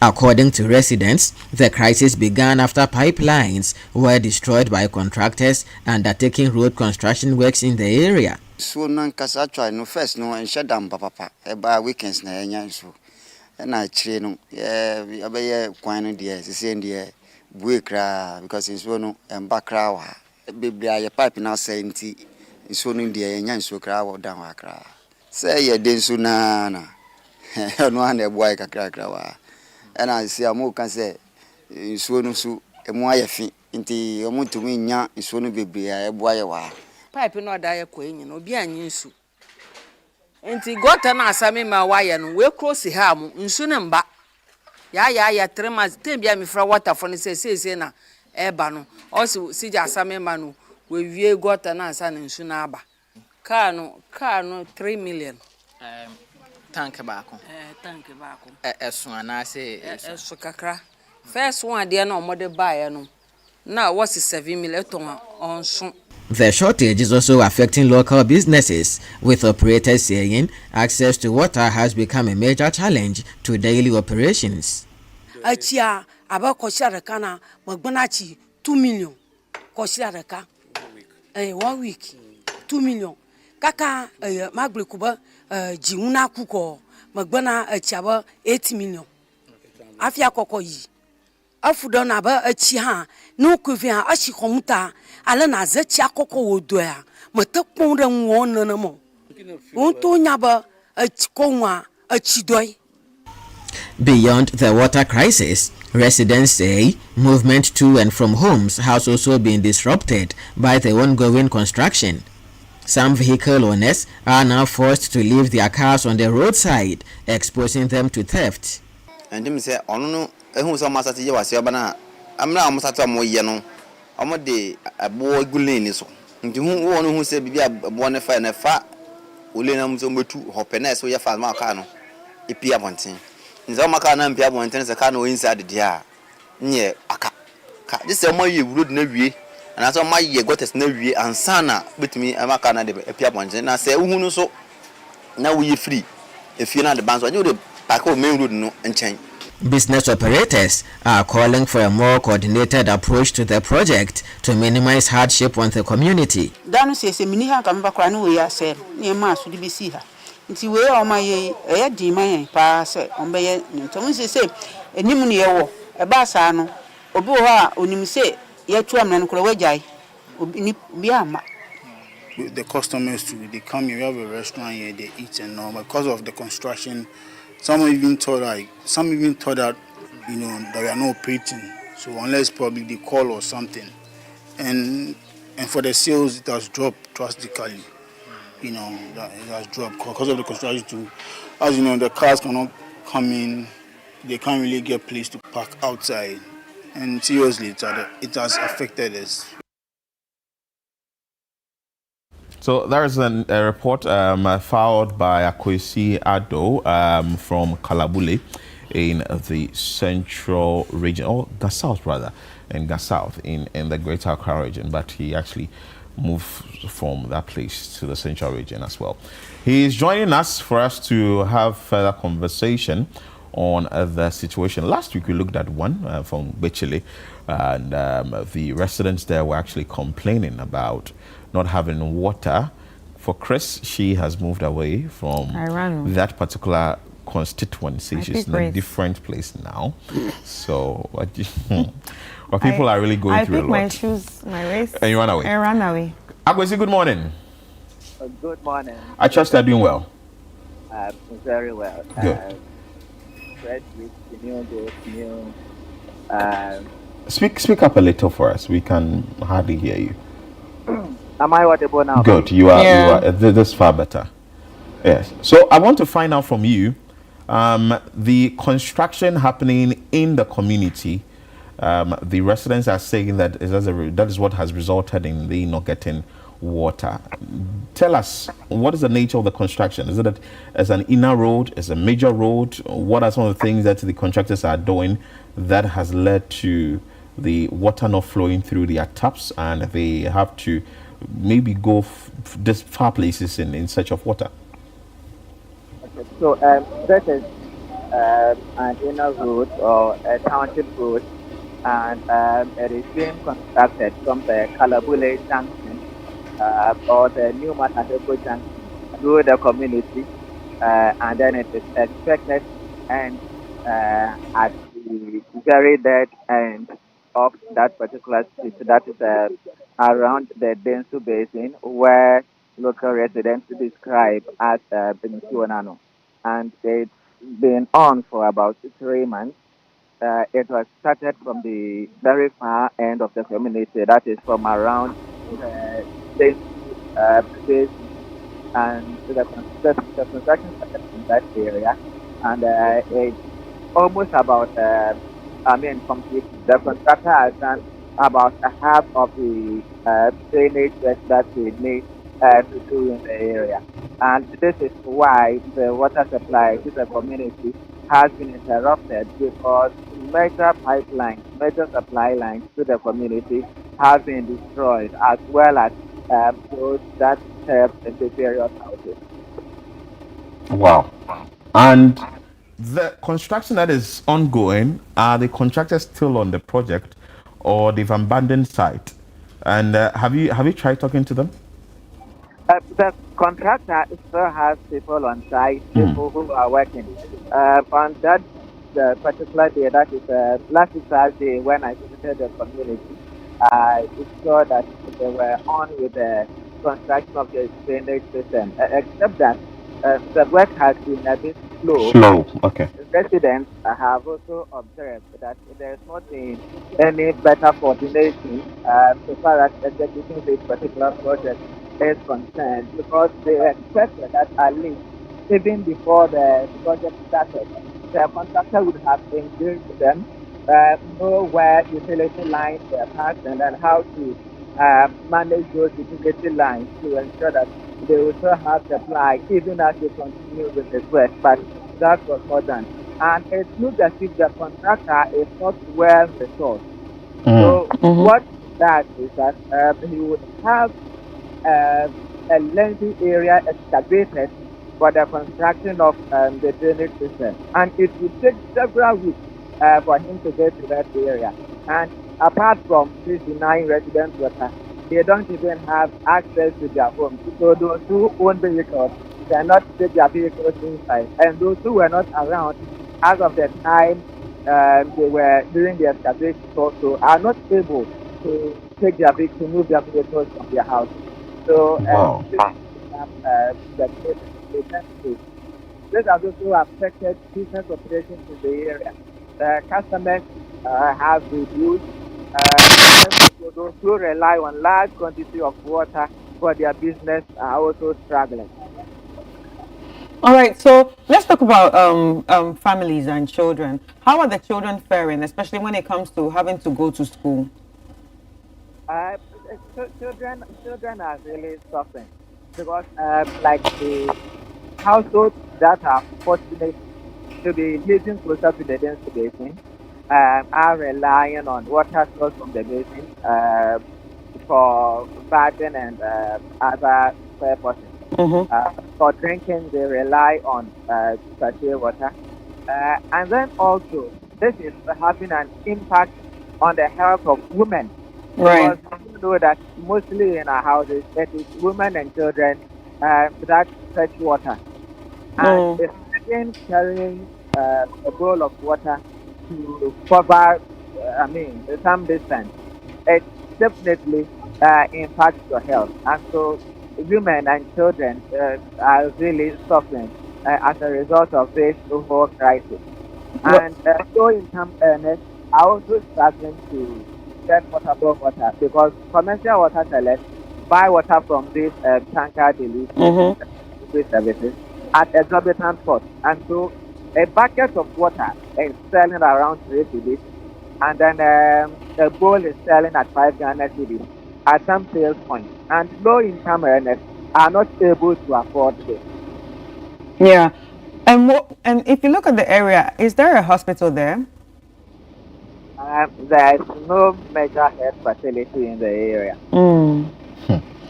Wow. So now that people are not even able to enter their homes because of the drainage that they are constructing, has the assembly waded into the conversation? Because this is under South Municipal Assembly, right? Yeah, South Municipal Assembly in the Greater Accra region. So the MP is Moses Chabu Kubi. And you know, of course, we wouldn't do this without trying to hear from authorities about what they are doing or intend to do about the situation. So on Thursday, while still on the ground, I phoned the MCA and then I told him that the issue at hand. And the response he gave was that the community members have not come to officially report to the assembly. And so he is expecting that they would come and report to him, or better still, put into writing to inform him officially, and it's not a matter of running to the media. So that is the response we had from the assembly. So as to whether the assembly is trying to coordinate with the contractor to ensure that he is able to fix the pipelines in the areas he began constructing the drainage, and also ensure that for the rest of the work yet to be done, he would ensure that supply is not cut. We have no idea of that. Okay, I'm sure the Ghana Water Limited will be paying attention to this. But have the residents tried communicating to the Ghana Water Limited within the community or the office that is this community is under their supervision? So the Kalabule area is not too far from Weja. And it's also not too far from Botiano, where the Ghana Water Limited has a sub office. According to residents, they've informed both Weja and then the office in Botiano on quite a number of occasions. 3 months is a very lengthy period. So according to residents, they've been switching to the Ghana Water Limited, but nothing concrete comes out of it. Some of these lines are broken. And so when Ghana Water Limited activates their lines, you get quite an excess amount of water gushing out. According to residents, they would still call Ghana Water Limited, and nobody would still have to even come and control the water that is gushing out. Wow. Maybe the Ghana Water Limited will have to pay attention to this, like I said earlier. But what is the contractor doing about this? Because it's the construction that the residents are saying that has led to this. So, per your conversation, if you have, or per the conversation with the residents, between the contractor and the resident, what is the contractor doing about this situation? So the situation is just like the contractor has been awarded a contract to execute a project. So he is so much focused on the project. But we also do know that the laid down principle or measure suggests that as a contractor, when working in the area, you should put into perspective that there may be vital utility lines. So what you do is you get experts or technicians to follow you. So for example, this contractor, for instance, should have had a plumber following him, so that immediately you start a water supply line, immediately that is fixed to ensure that supply is not interrupted. But that has not happened.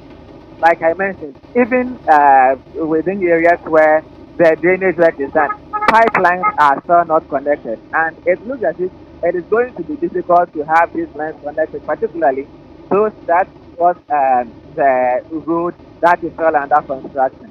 And so you need someone to speak to the contractor, monitor his activity to ensure that, he does what is right. How big is the Kalabule community? Quite big and populated also. Populated, okay. So it means that if the contractor or the Ghana Water Limited, both agents or both organizations, let me put it that way because it's a construction firm, they do not come to the aid of these residents, that means they'll still be buying water or be getting water from far places. Is that it?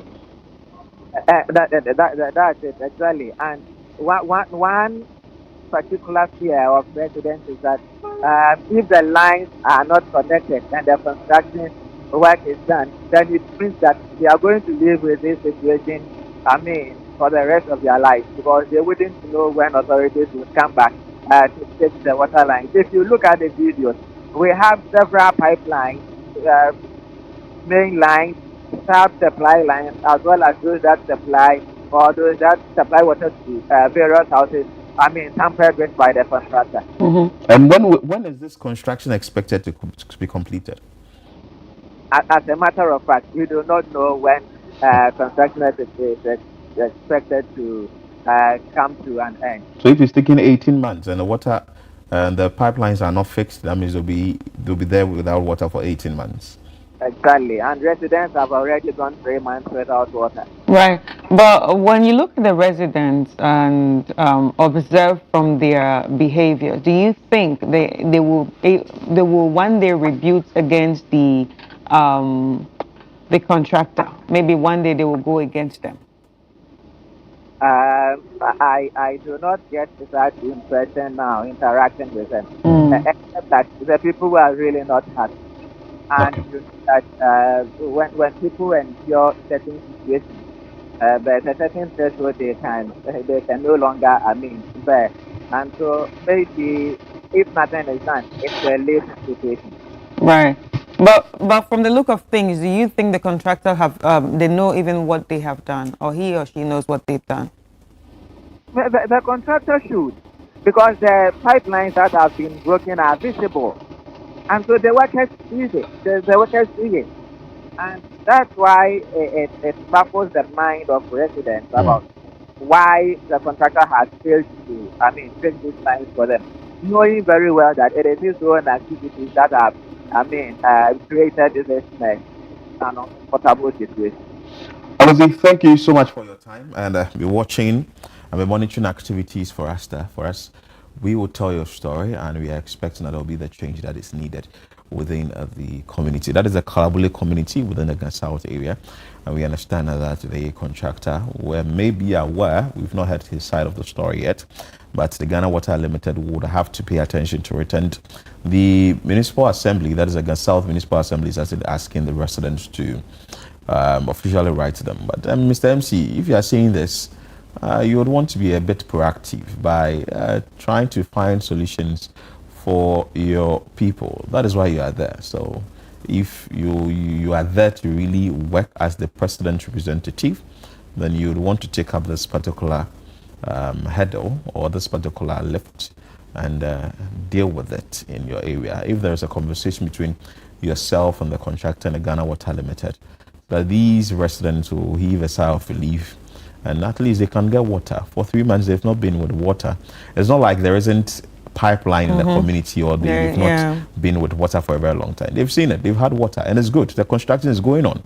But it doesn't mean that once the construction is going on, everything should come to a halt. So it should be worked on. At least if they are spoken to, we will find a solution to this problem. But let's move to this one that has to do with BCE. We'll take a quick break here. When we come back, we'll tell you about plans from WAEC and also how the over 620,000 candidates are going about their basic education certificate examination that is happening today. Take a quick break. We'll be back with more.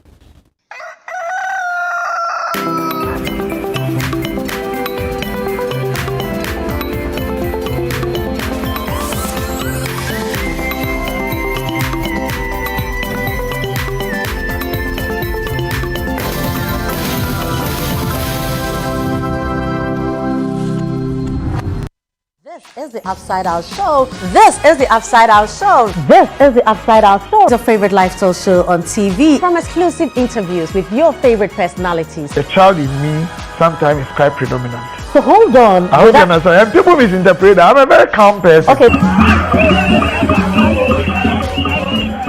What's been keeping you busy now? Staying out of trouble. That's keeping me busy. So behind the scenes secrets that you haven't seen or heard anywhere else. Aha! Yeah, that's what I'm talking about. Here on the Upside Down Show is where it all happens. Today, people don't care about morals, people don't care about intentions, people don't care about anything. Your money can buy you any and everything. But you will not last. Really? No, you will not last. But if the person see the dead body. I thought we'll catch you. Catch the Upside Down Show every Sunday at 7 p.m. only on Channel 1 TV.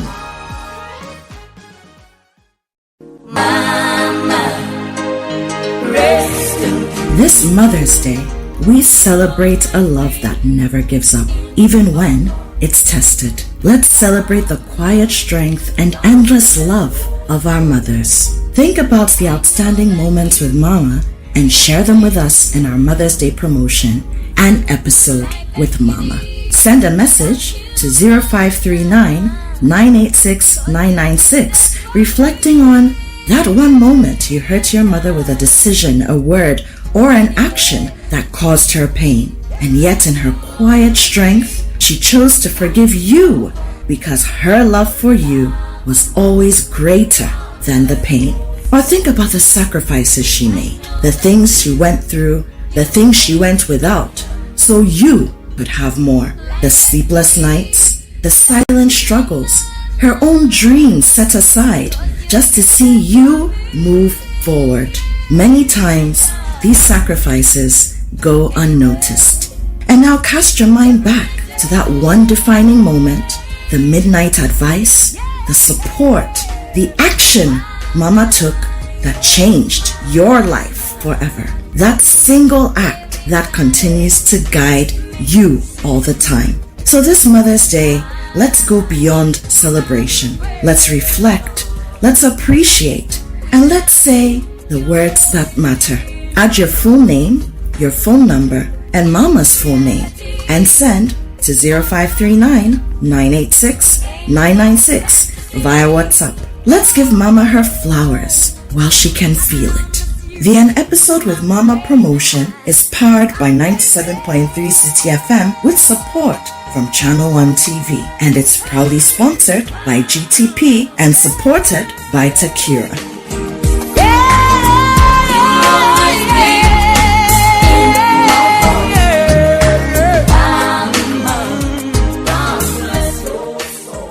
Welcome to The Point of View. This is your favorite current affairs show here on Channel One Television. On The Point of View, we pick the right topics, get the right guests, and ask them relevant questions on issues that matter to you. With the complexities of the issues happening around us on a daily basis, it's the hard-hitting conversations and the probing questions of The Point of View. So what is the Public Account Committee's job? So what we do is to scrutinize, clarify, and find out why certain infractions have been made. What do these IMF programs try to do? The current program is for budget support. Okay. There are no projects attached. That teases apart the twisted entanglements of politics and governance, as well as religious and social discourse. The Point of View brings you the policymakers and duty bearers and drills down to the very bottom of issues. What authority do you have? The Point of View airs every Monday and Wednesday at 9 p.m. only on Channel One TV.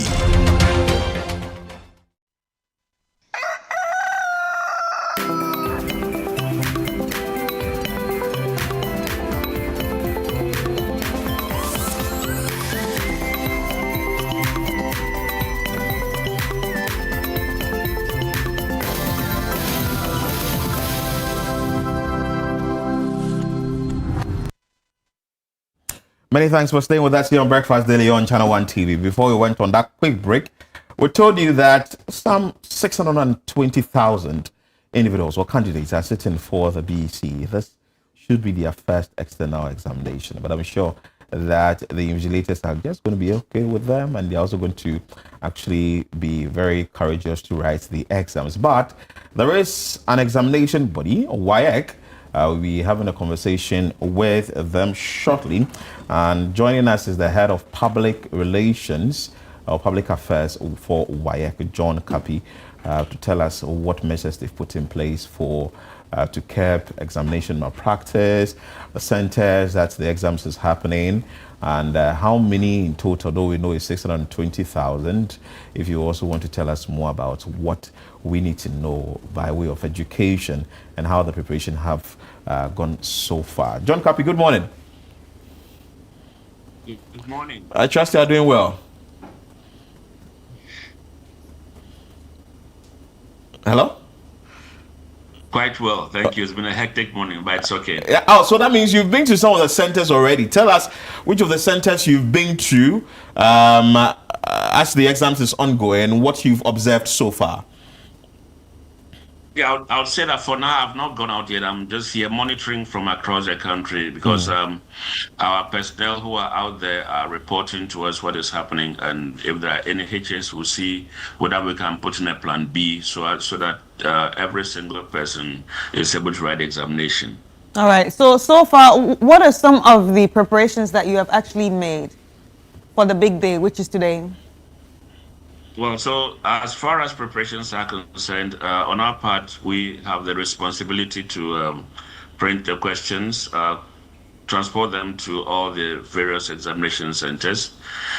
We have done that. We've also made sure that stationery that is meant for the candidates is ready for them to be able to write the examination today.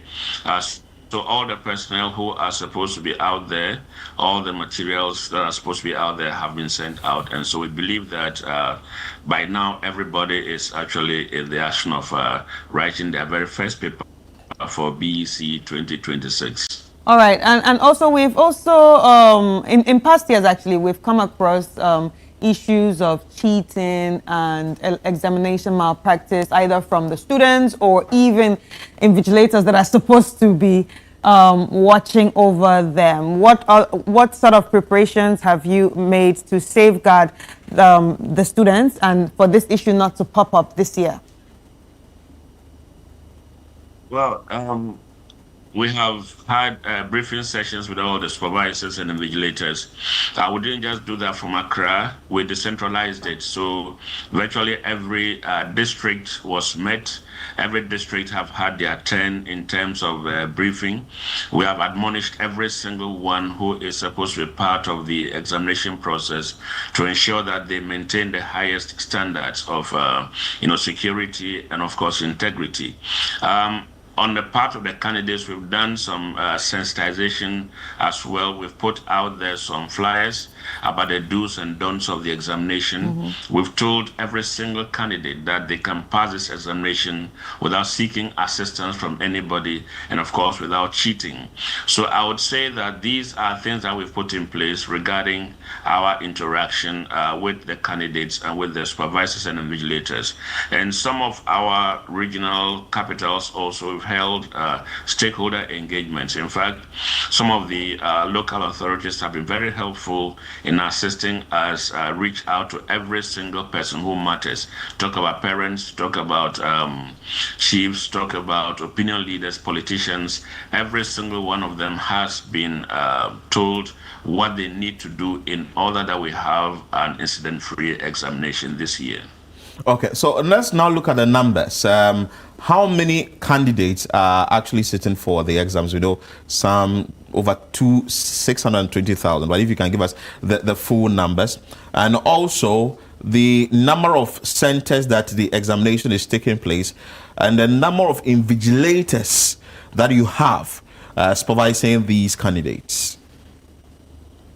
Okay, so for the number of candidates, we have about 619,985.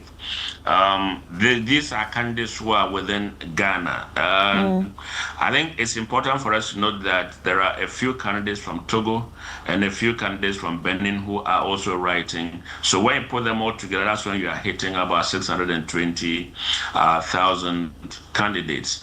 And there are quite a number of schools that are, writing the examination. We have about over 200,000 schools. We are writing in 2,032 centers across the country. Okay, so, but what of the invigilators? We want to also know how many invigilators you have. For now, I have not received that list yet because it's quite a tall list. Okay. So I certainly will get that, and then once I get that, we can put that one also out there for people to look at. Yes. Okay. All right. So what papers are we looking at today? Today they are writing English language. As we speak right now, English language is going on. And then in the afternoon at 1 p.m., they will write religious and moral education.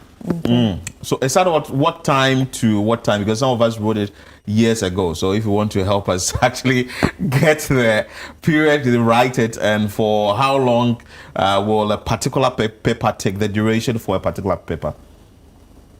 So the standard time is 1 hour and 45 minutes, depending on the paper. But for English language, they're going to have 2 hours within which to write the paper. But the RME will be 1 hour and 45 minutes. So it's between 1 hour 45 minutes and 2 hours, depending on the amount of work that we expect them to do per paper.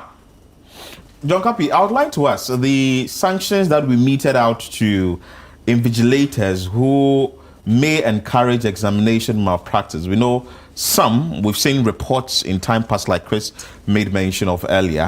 Some invigilators are like, okay, they allow the students to carry in foreign materials and even assist them. Yeah. What are some of the sanctions that are meted out to these invigilators? Maybe reiterating your point so that they do not do the same thing that has happened in time past. So first of all, for the teachers, invigilators, and supervisors, the rule is that the question papers are supposed to be in the custody of the supervisor, and no question should be, or in any form, should be on anybody's phone or piece of paper outside the examination hall. So if there's anybody who has a mobile phone on which there are question papers, they are, quickly picked up. So as far as the WAEC Act is concerned, that is criminal. And so we report them to the police, and then we quote the relevant portions of the law for which they could be prosecuted. Even if they have answers to these questions and they are carrying them around the examination environment, that is also considered criminal, and they can report it to the police. The police will prosecute them. But beyond the police and whatever the courts would say, the Ghana Education Service also has a rule for these teachers, and they would be disciplined according to their own laws. Now, when it comes to the candidates, for the candidates, we expect that every candidate would go into the examination hall without any foreign material, be it relevant or irrelevant to the examination that is being taken at that particular moment. So apart from a little pocket money that they may have, they should simply go in there with their pens and pencils.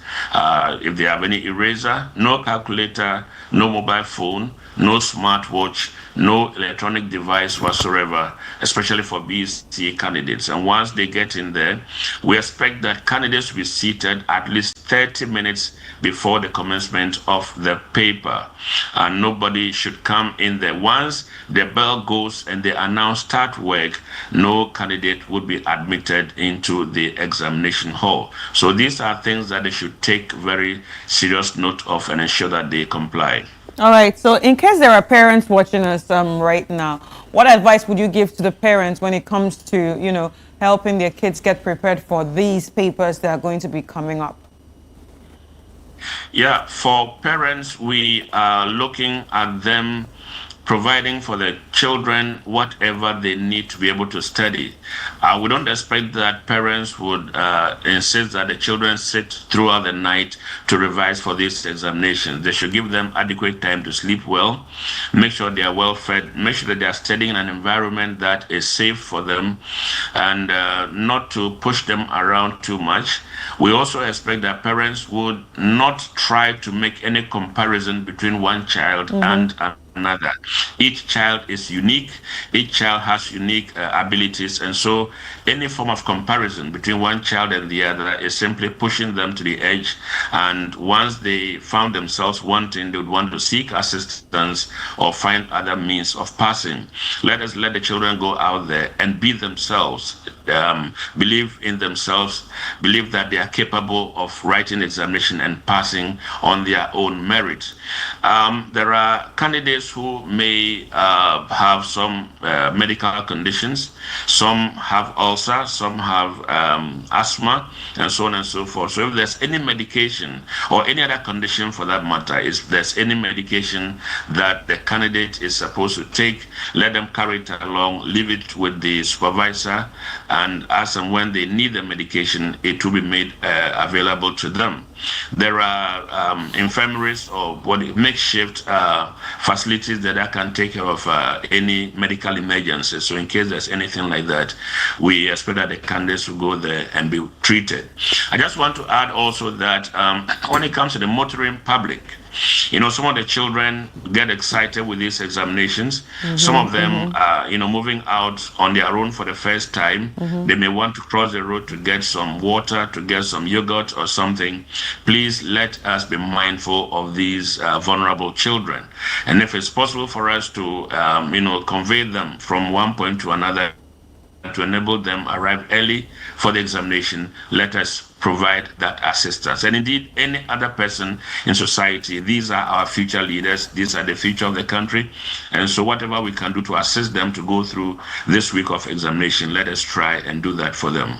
Well, John, this is a final one from me. It's going to come back later when the examination is done and all the marking is happening. But I want to find out from you, WAEC, what you take into consideration when you are marking the papers after the examination? For every single paper, there is a marking scheme. What we do is that for once the questions are ready, the marking schemes are also ready. We have coordination meetings where the chief examiners would sit, look at the questions, look at the answers provided by the candidates. We also have what we call dummies. The dummies are simply answers from the candidates in the actual examination center. You know, knowledge is not found in just one person, and so maybe in the course of writing, the candidates should have provided information that is relevant that may not have been included in the marking scheme. So these are considered when they look at the dummies. They consider some of the responses from the candidates which they include in the marking scheme. Now, once they are ready from Accra here, they send the same to all the regions and all. We have marking venues across the regions and some for BEC in some of the district capitals. So when they get there, there's also another coordination meeting where now we are dealing with the examiners one-on-one, you know, so they are able to look at the marking scheme. They mark the dummies as well. They award marks to the dummy scripts that they are marking so that they get a standardized way of, awarding marks for every single response that the candidates provide. And once that is done, the scripts are given out to the examiners and then they mark. Now, when the marking is done, from those we call assistant examiners, they take their scripts to their team leaders who would vet the marking, look at whether indeed a mark has been awarded at the right place and so on. Now, they also have zonal leaders who will take a look at the work of the team leaders. When this is done, we go ahead and then do what we call script checking. The script checking process is where we go through the script one by one to ensure that the candidates have answered questions and that examiners have marked every single question answered by the candidates and awarded the appropriate marks. When that is done, we upload the marks online and then we get to the grade award stage where they will sit down and then determine the grade points that are going to be awarded. How many people are going to get a 1, how many people are going to get a 2, and that kind of thing. And then afterwards, the rest of it is done electronically. We have systems, software that will do the grading, and then the results are ready. Right. So in a case that a child or a candidate actually misses one paper due to an emergency or health reasons, what will happen? Would you let the person write it back? Yeah. We have what we call clemency cases, but the candidate should have at least written one of the papers. That is, if the paper is in 2 parts, they should have written at least 1 part. Once that is done, there are mechanisms with which we are able to grade the candidate. That in our parlance would be termed clemency cases. Now, where the candidate has not attempted at all, then there is not much we can do except that they have to wait until the next year where they would write the examination again. Well, that's interesting. John, thank you so much for your time. John Kapi is the head of public affairs at WAEC, the examination body that is governing or supervising this particular examination, that is BEC. And Chris, I can say that now that he has educated us, he has told us that he needs to go through stage 1 to stage 2 to stage 3, write the exams and leave the rest to God. Yeah. Because it goes through the entire process, and if you are not careful, you would actually, anyway, just write the exams and leave the rest to God. Yeah, write the exams and leave the rest to God. Be calm about it. Yeah, and I also think parents also need to help their kids, like you said, by being more encouraging and also speaking positively into their lives. Because if you don't speak positively into a child's life, at the end of the day, he or she just ends up doing you know, anything because of your negativity. So it's negativity has a ripple effect on kids' life, and this negativity sometimes comes from what we say as adults, what the parents say. It's very, very easy to compare a child to another person, and we do that a lot. Do you understand? Actually, the education minister has been going. I don't know if the producers can provide us with what the education minister has been saying shortly. If they are ready, they can let us know so that we can project what the education minister has been saying. So, with what you are saying, I've seen people who have told their wards that okwa miaweni. You know, when they say miaweni, okay, so when you go, try hard or try your best or do your best. I think that's good. But miaweni is a joke. Miaweni is literally like close your eyes or press your eyes or something. So there was this candidate who went in there, and the mother was like, "Okwa miaweni." Oh my God! And he went to the examination hall literally and mia his niece. So he went there and closed the eyes. And I said, so when he came back from the exams, and the mother asked, "Oh, meba a corner saying, or say, ma, mia mini pa." To it, he went there. Also, oh, mia when he saying, "Oh, me kata mia mini pa." So the parents should find a way and communicate to their words well. Yeah, more and tell them positively. what they are going to say and all that. But Haruna Idrisu, who is the education minister, has been visiting some of the centers. Let's bring you what he's been telling the candidates and what some of the officials have also been saying about the basic education certificate examination. Good morning. Are you ready for the exams? In confidence, certain about that. The Director General was asking how ready you are. So we are here this morning on behalf of President Mahama and on my own behalf, and on behalf of the Director General of GES, to convey to you best wishes for today's exams. So best wishes to all of you. We wish you all the best in your BEC exams. Know that the questions are within your knowledge and experience. Is an assessment of your 9 years learning curve, and therefore see it as a normal exercise. They are just examining what you have learned over the years in the last 9 years. My understanding is that about 620,000 candidates are taking part in this exercise, undertaken collaboratively between the Ghana Education Service and the assessment institution, the West Africa Examination Council. We have more females than males, about 305,000 females. And then to the media, I'm here particularly for three principal reasons. One, out of Accra, out of National Capital, outskirts visit to extend best wishes to our students in the Sefiwiase area, and then also to do an assessment of the state of Ghana's education infrastructure outside Accra, and to appreciate same for guidance by government intervention to improve education infrastructure, to improve and ensure the availability of learning materials are adequately available, and then also to see firsthand myself what the experience of our students outside the national capital has been. So to the media, you can see the state of the infrastructure, the classroom block. That will be used as exam room, not in the best of shapes.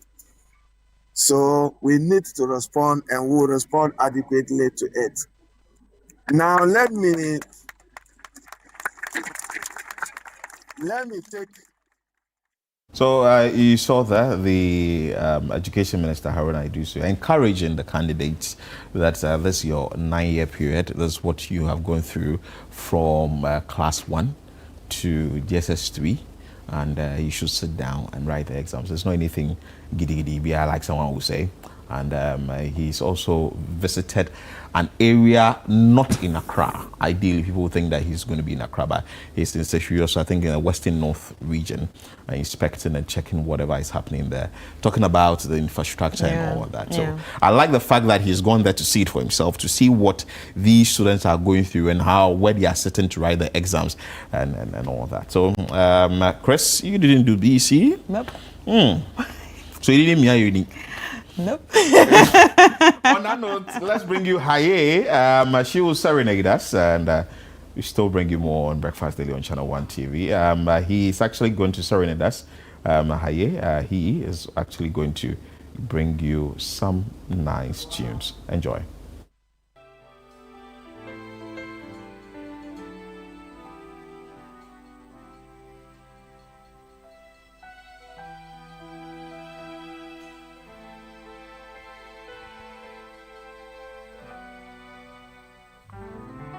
Siempre que te pregunto que cuando, cómo y dónde, tú siempre me respondes, quizás, quizás, quizás.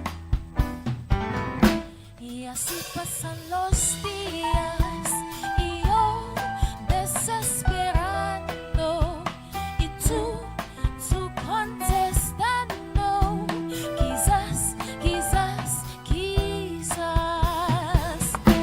Estás perdiendo tiempo pensando, pensando por lo que más tú quieras. ¿Hasta cuándo? ¿Hasta cuándo?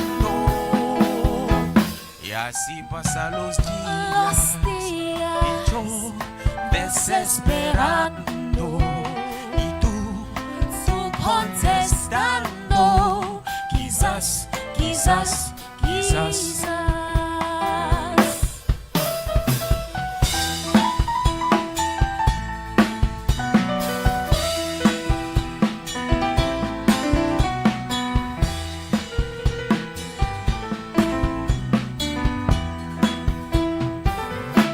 Siempre te pregunto que cuando, cómo y dónde, tú siempre me respondes, quizás, quizás, quizás.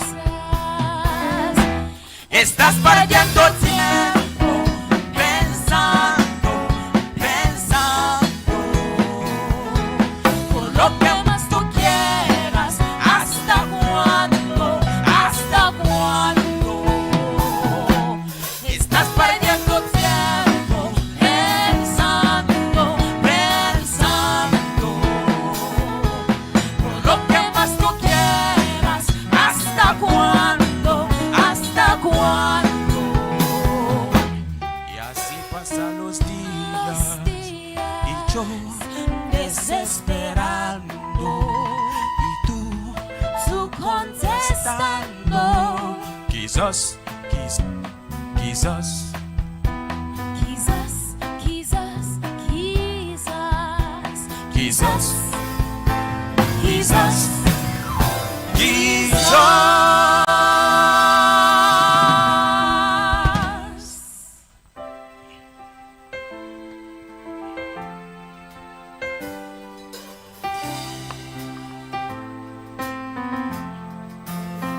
I've been watching you, a la la la la long, a la la la la long, long, long, long, long. Come on, a la la la la long, a la la la la long, long, long, long, long.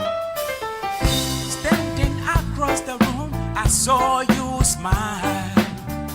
Said I wanna talk to you for a little while, but before I make my move, my emotions start running wild. My tongue gets tied, and that's no lie. I'm looking in your eyes. I'm looking in your big brown eyes. Oh girl, and I got this to say to you. Hey, girl, I wanna make you sweat. Sweat till you can't sweat no more. And if you cry out, I'm gonna push it some more. Girl, I wanna make you sweat. Sweat till you can't sweat no more. And if you cry out, I'm gonna push it some more. La la la la long, la la la la long, long, long, long. Come on. La la la la long, la la la long, long, long. Hey, so I said to myself, if she loves me or not, but the dread don't know that love is his to get. Hey, with a little bit of this, and a little bit of that, my lyrics goes on the attack. My tongue gets tied, and that's no lie. I'm looking in your eyes. I'm looking in your big brown eyes. Oh girl, and I got this to say to you. Hey, girl, I wanna make you sweat. Sweat till you can't sweat no more. And if you cry out, I'm gonna push it some more. Girl, I wanna make you sweat. Sweat till you can't sweat no more. And if you cry out, I'm gonna push it some more. A la la la la long, a la la la la long, long, long, long. One more time. A la la la la long, a la la la la long, long, long. Sing it. A la la la la long, a la la la la long, long, long. One more time. A la la la la long, a la la la la long, long. Push it some more.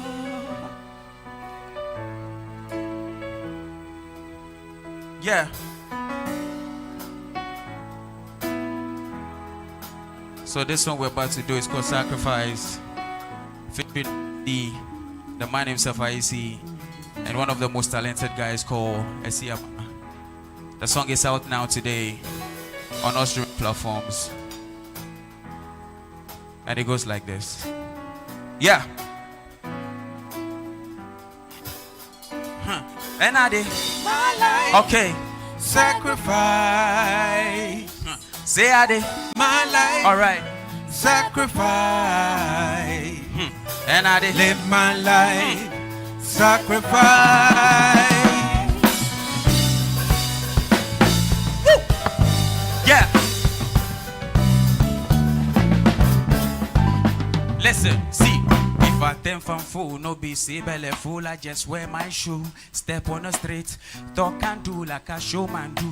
We did life on set, I be thumb when I cruise. Starboard mode, stretch and pose. Go fish ya mama lover with the pop one as stack some moolah. Fly man Dubai, back and go like a flow my lava. Whoa, next year na Kadaji. It no be 9 to 5, go be my salary. Wanna go high to the level where them know they see. Push and push the way no get labor. Next year na Kadaji. It no be 9 to 5, go be my salary. I wanna go high to the level where them know they see. Push and push the way no get labor. Hey, Broski. If you know the fire, we just the move. See, get out the way. Matua swording, they live my life. Okay, and I sacrifice. See how they live my life. Alright, and I sacrifice. Ossidane, Broski. Hey, if you know the fire, we just the move. See, get out the way. Matua swording, they live my life. Okay, and I sacrifice. Say I did my life. Okay, and I did sacrifice.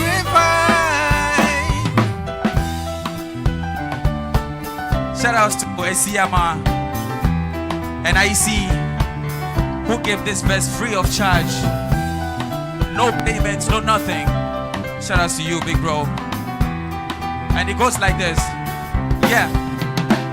Man, I've been thinking about that and then gonna be how I'm living on my purpose, living in and now. I've been getting perspective from experiences. Still a peep game as I prep my lenses. Hey, no time for fools, there's no time. Gotta steady on the move my whole life. Hey, won him, champion, no easy.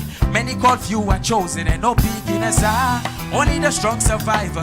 Shout out my 9 to 5 as we sacrifice lifestyle and friendship. Break is the president of nonetheless. Let's see now Kadaji. You know be 9 to 5 go be my salary. Wanna go high to the level where the blow they see. Push and push the window get it back. Let's see now Kadaji. You know be 9 to 5 go be my salary. Wanna go high to the level where the blow they see. Hey, Broski. If you know the power, we just move. See, get out of the way. Body, I live my life. Okay, and I sacrifice. See, I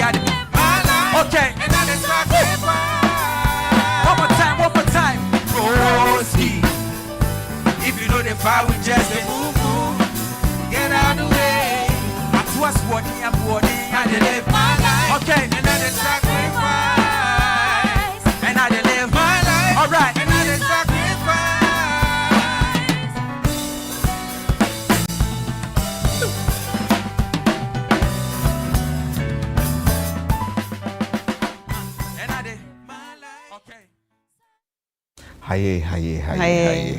You like him, right? Such the good guy's music. good. Such good music. The guy is good. He did one with this guy. The guy would say whatever the party day. And you see, it was this one.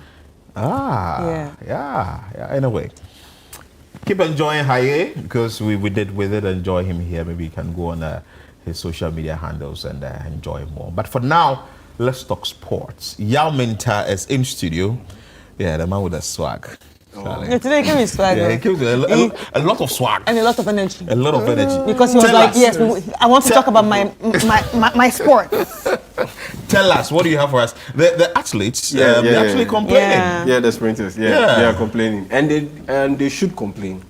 They should complain. So you support them, right? Oh yeah, support them 1000%. Looks like we are just concentrating on Black Stars. Yeah. Everybody's doing donation towards Black Stars. Yeah, towards Black Stars. And every minister of sports comes in, he or she gets sworn in and makes that bold promise. Yeah, I promise not to be a Black Stars sports minister or Black Stars minister. I promise to be a minister for all sports.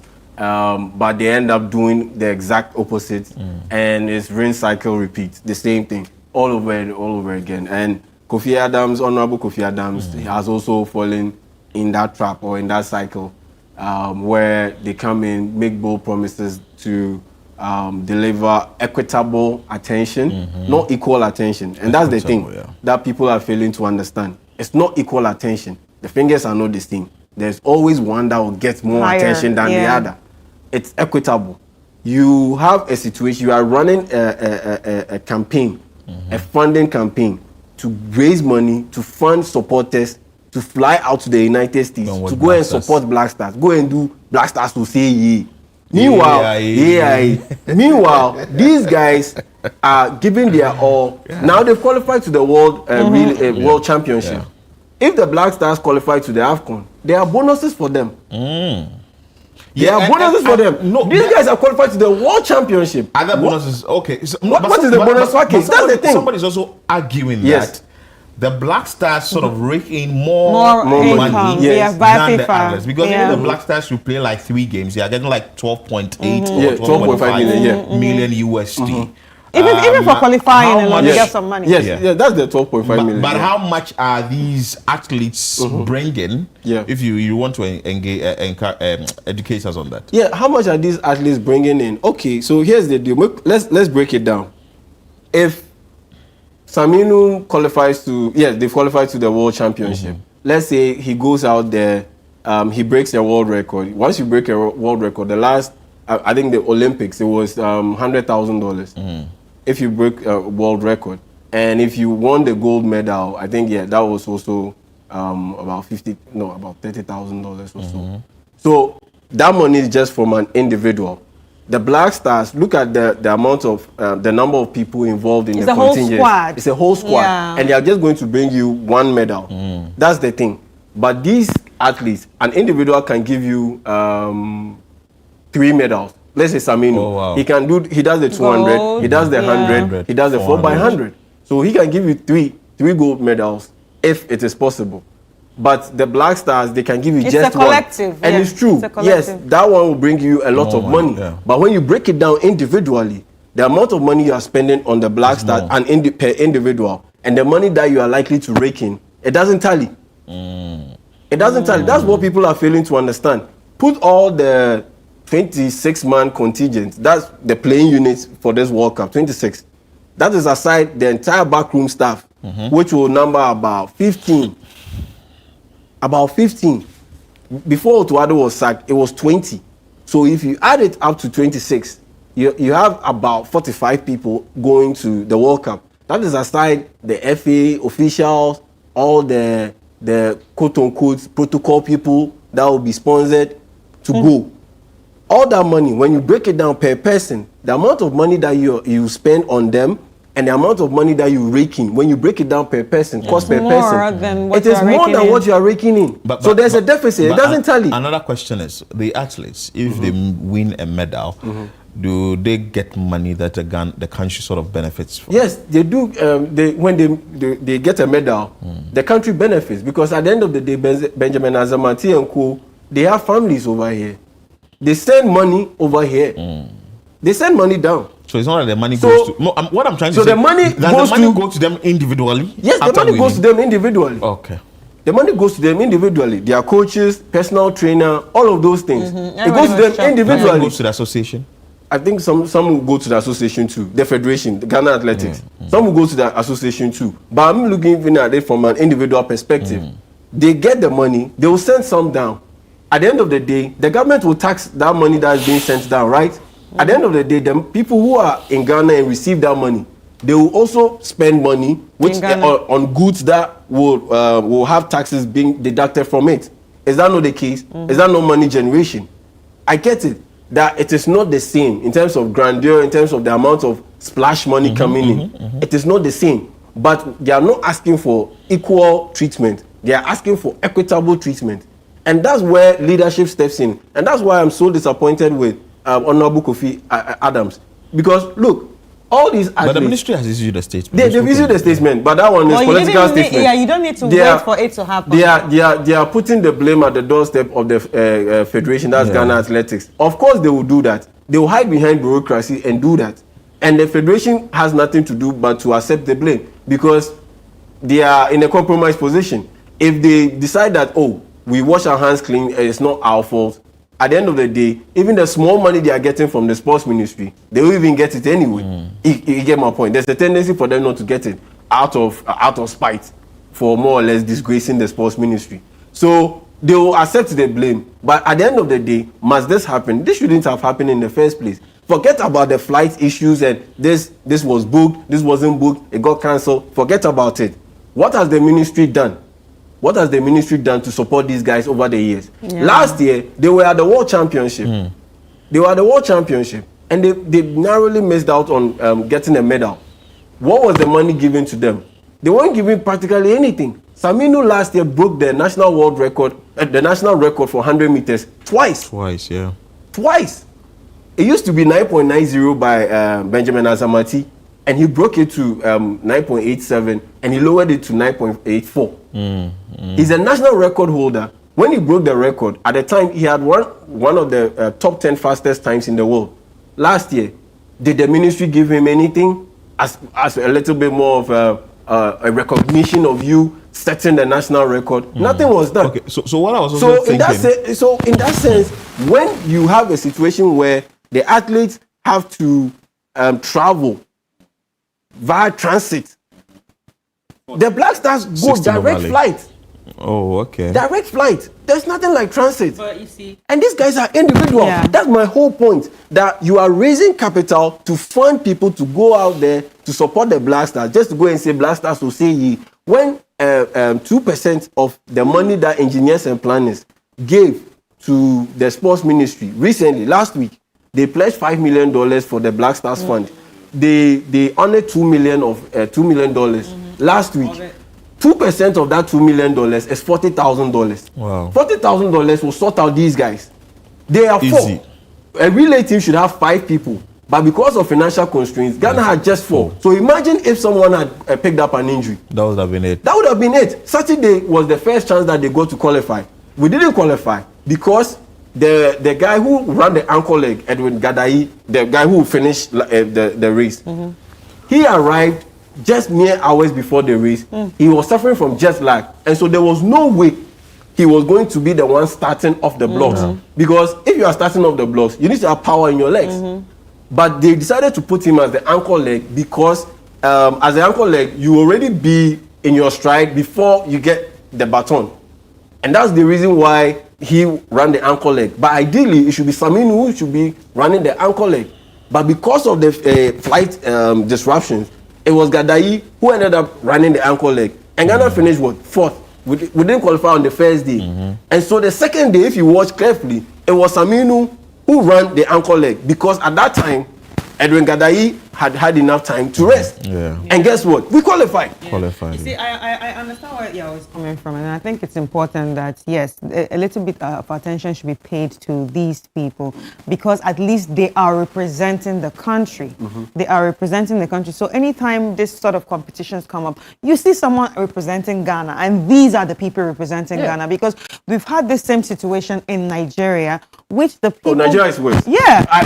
Ghana is bad, but Nigeria is worse. Trust me, we have Nigeria the same is situation worse. in Nigeria, which these people put their all, they use their money to travel and everything. They had to just wake up one day and say that, you know what, no, we're no more running for Nigeria.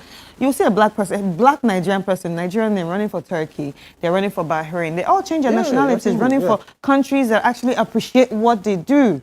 So in this situation, I think that, yes, maybe people do not understand. Yeah, they're not bringing a lot of money like the Black Stars are doing, but they are playing sports and they are representing the country. As long as you are representing the country, I think you should be paid attention to. Yeah, and the thing is, how much are you even investing in them to expect them to bring in or rake in multiple millions or thousands of dollars? You're not even investing in them anyway. How much are you investing in the Black Stars from an individual perspective? Thousands and thousands of dollars. What is the return that they bring? It doesn't tally. That's the thing that people are forgetting. It doesn't tally.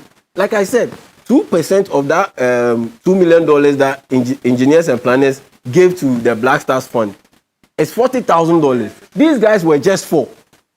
If you give them 5,000, $7,000, that's $28,000. The rest of the money, it can cater for their flight. Once you arrive in the host country, the logistics and everything has already been taken care of by the parent body. That's World Athletics. And so how you get there is the problem.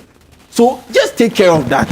And the guys will go out there and compete and give you their best level. I don't get why this should be an issue. All these people that you see, they weren't trained in Ghana. They school in America. Via scholarship. Yeah. Where does that money for the scholarship come from? It comes from basketball and American football. Yeah, American football. Those two are the sports disciplines that bring in the money in the American college sports system. Yeah. And because they are the top of the pyramid, they have more than enough money to shake it out and ensure that money trickles down the pyramid. True. And that's how come you have money to create scholarship funds for athletes who are competing in swimming, baseball, volleyball, beach volleyball. You watch so many sports disciplines being competed in at the American college system level. And you ask yourself, where is the money coming from? It's coming from just 2 sports. American football and basketball. So if you have a situation where Ghana, everything is going to football, make it in a way that some of the money that you generate from you shake it down. Let it come down. Like I said, that 2% of the $2 million engineers and planners gave to the Black Stars, you can take that 2% and give to these guys. And say she. Charlie, if I say I don't go stop you, I don't get it. That is what leadership is all about. We have to wrap up the show. That is what leadership is all about. So if you are the sports minister and you cannot see to be able to execute something like this, a simple plan like this to aid these guys, then I'm sorry. Maybe the sports minister should just give them a phone call, like I keep saying, and just apologize and maybe do better next time. Yeah, thank you so much for your time. I am Philip Nilati, and that's for watching started the show. And my name is Chris Carter. Thank you so much for watching. And also, we're going to be coming with a new episode tomorrow, so do well to tune in right here at 7 a.m. But keep watching Channel One TV.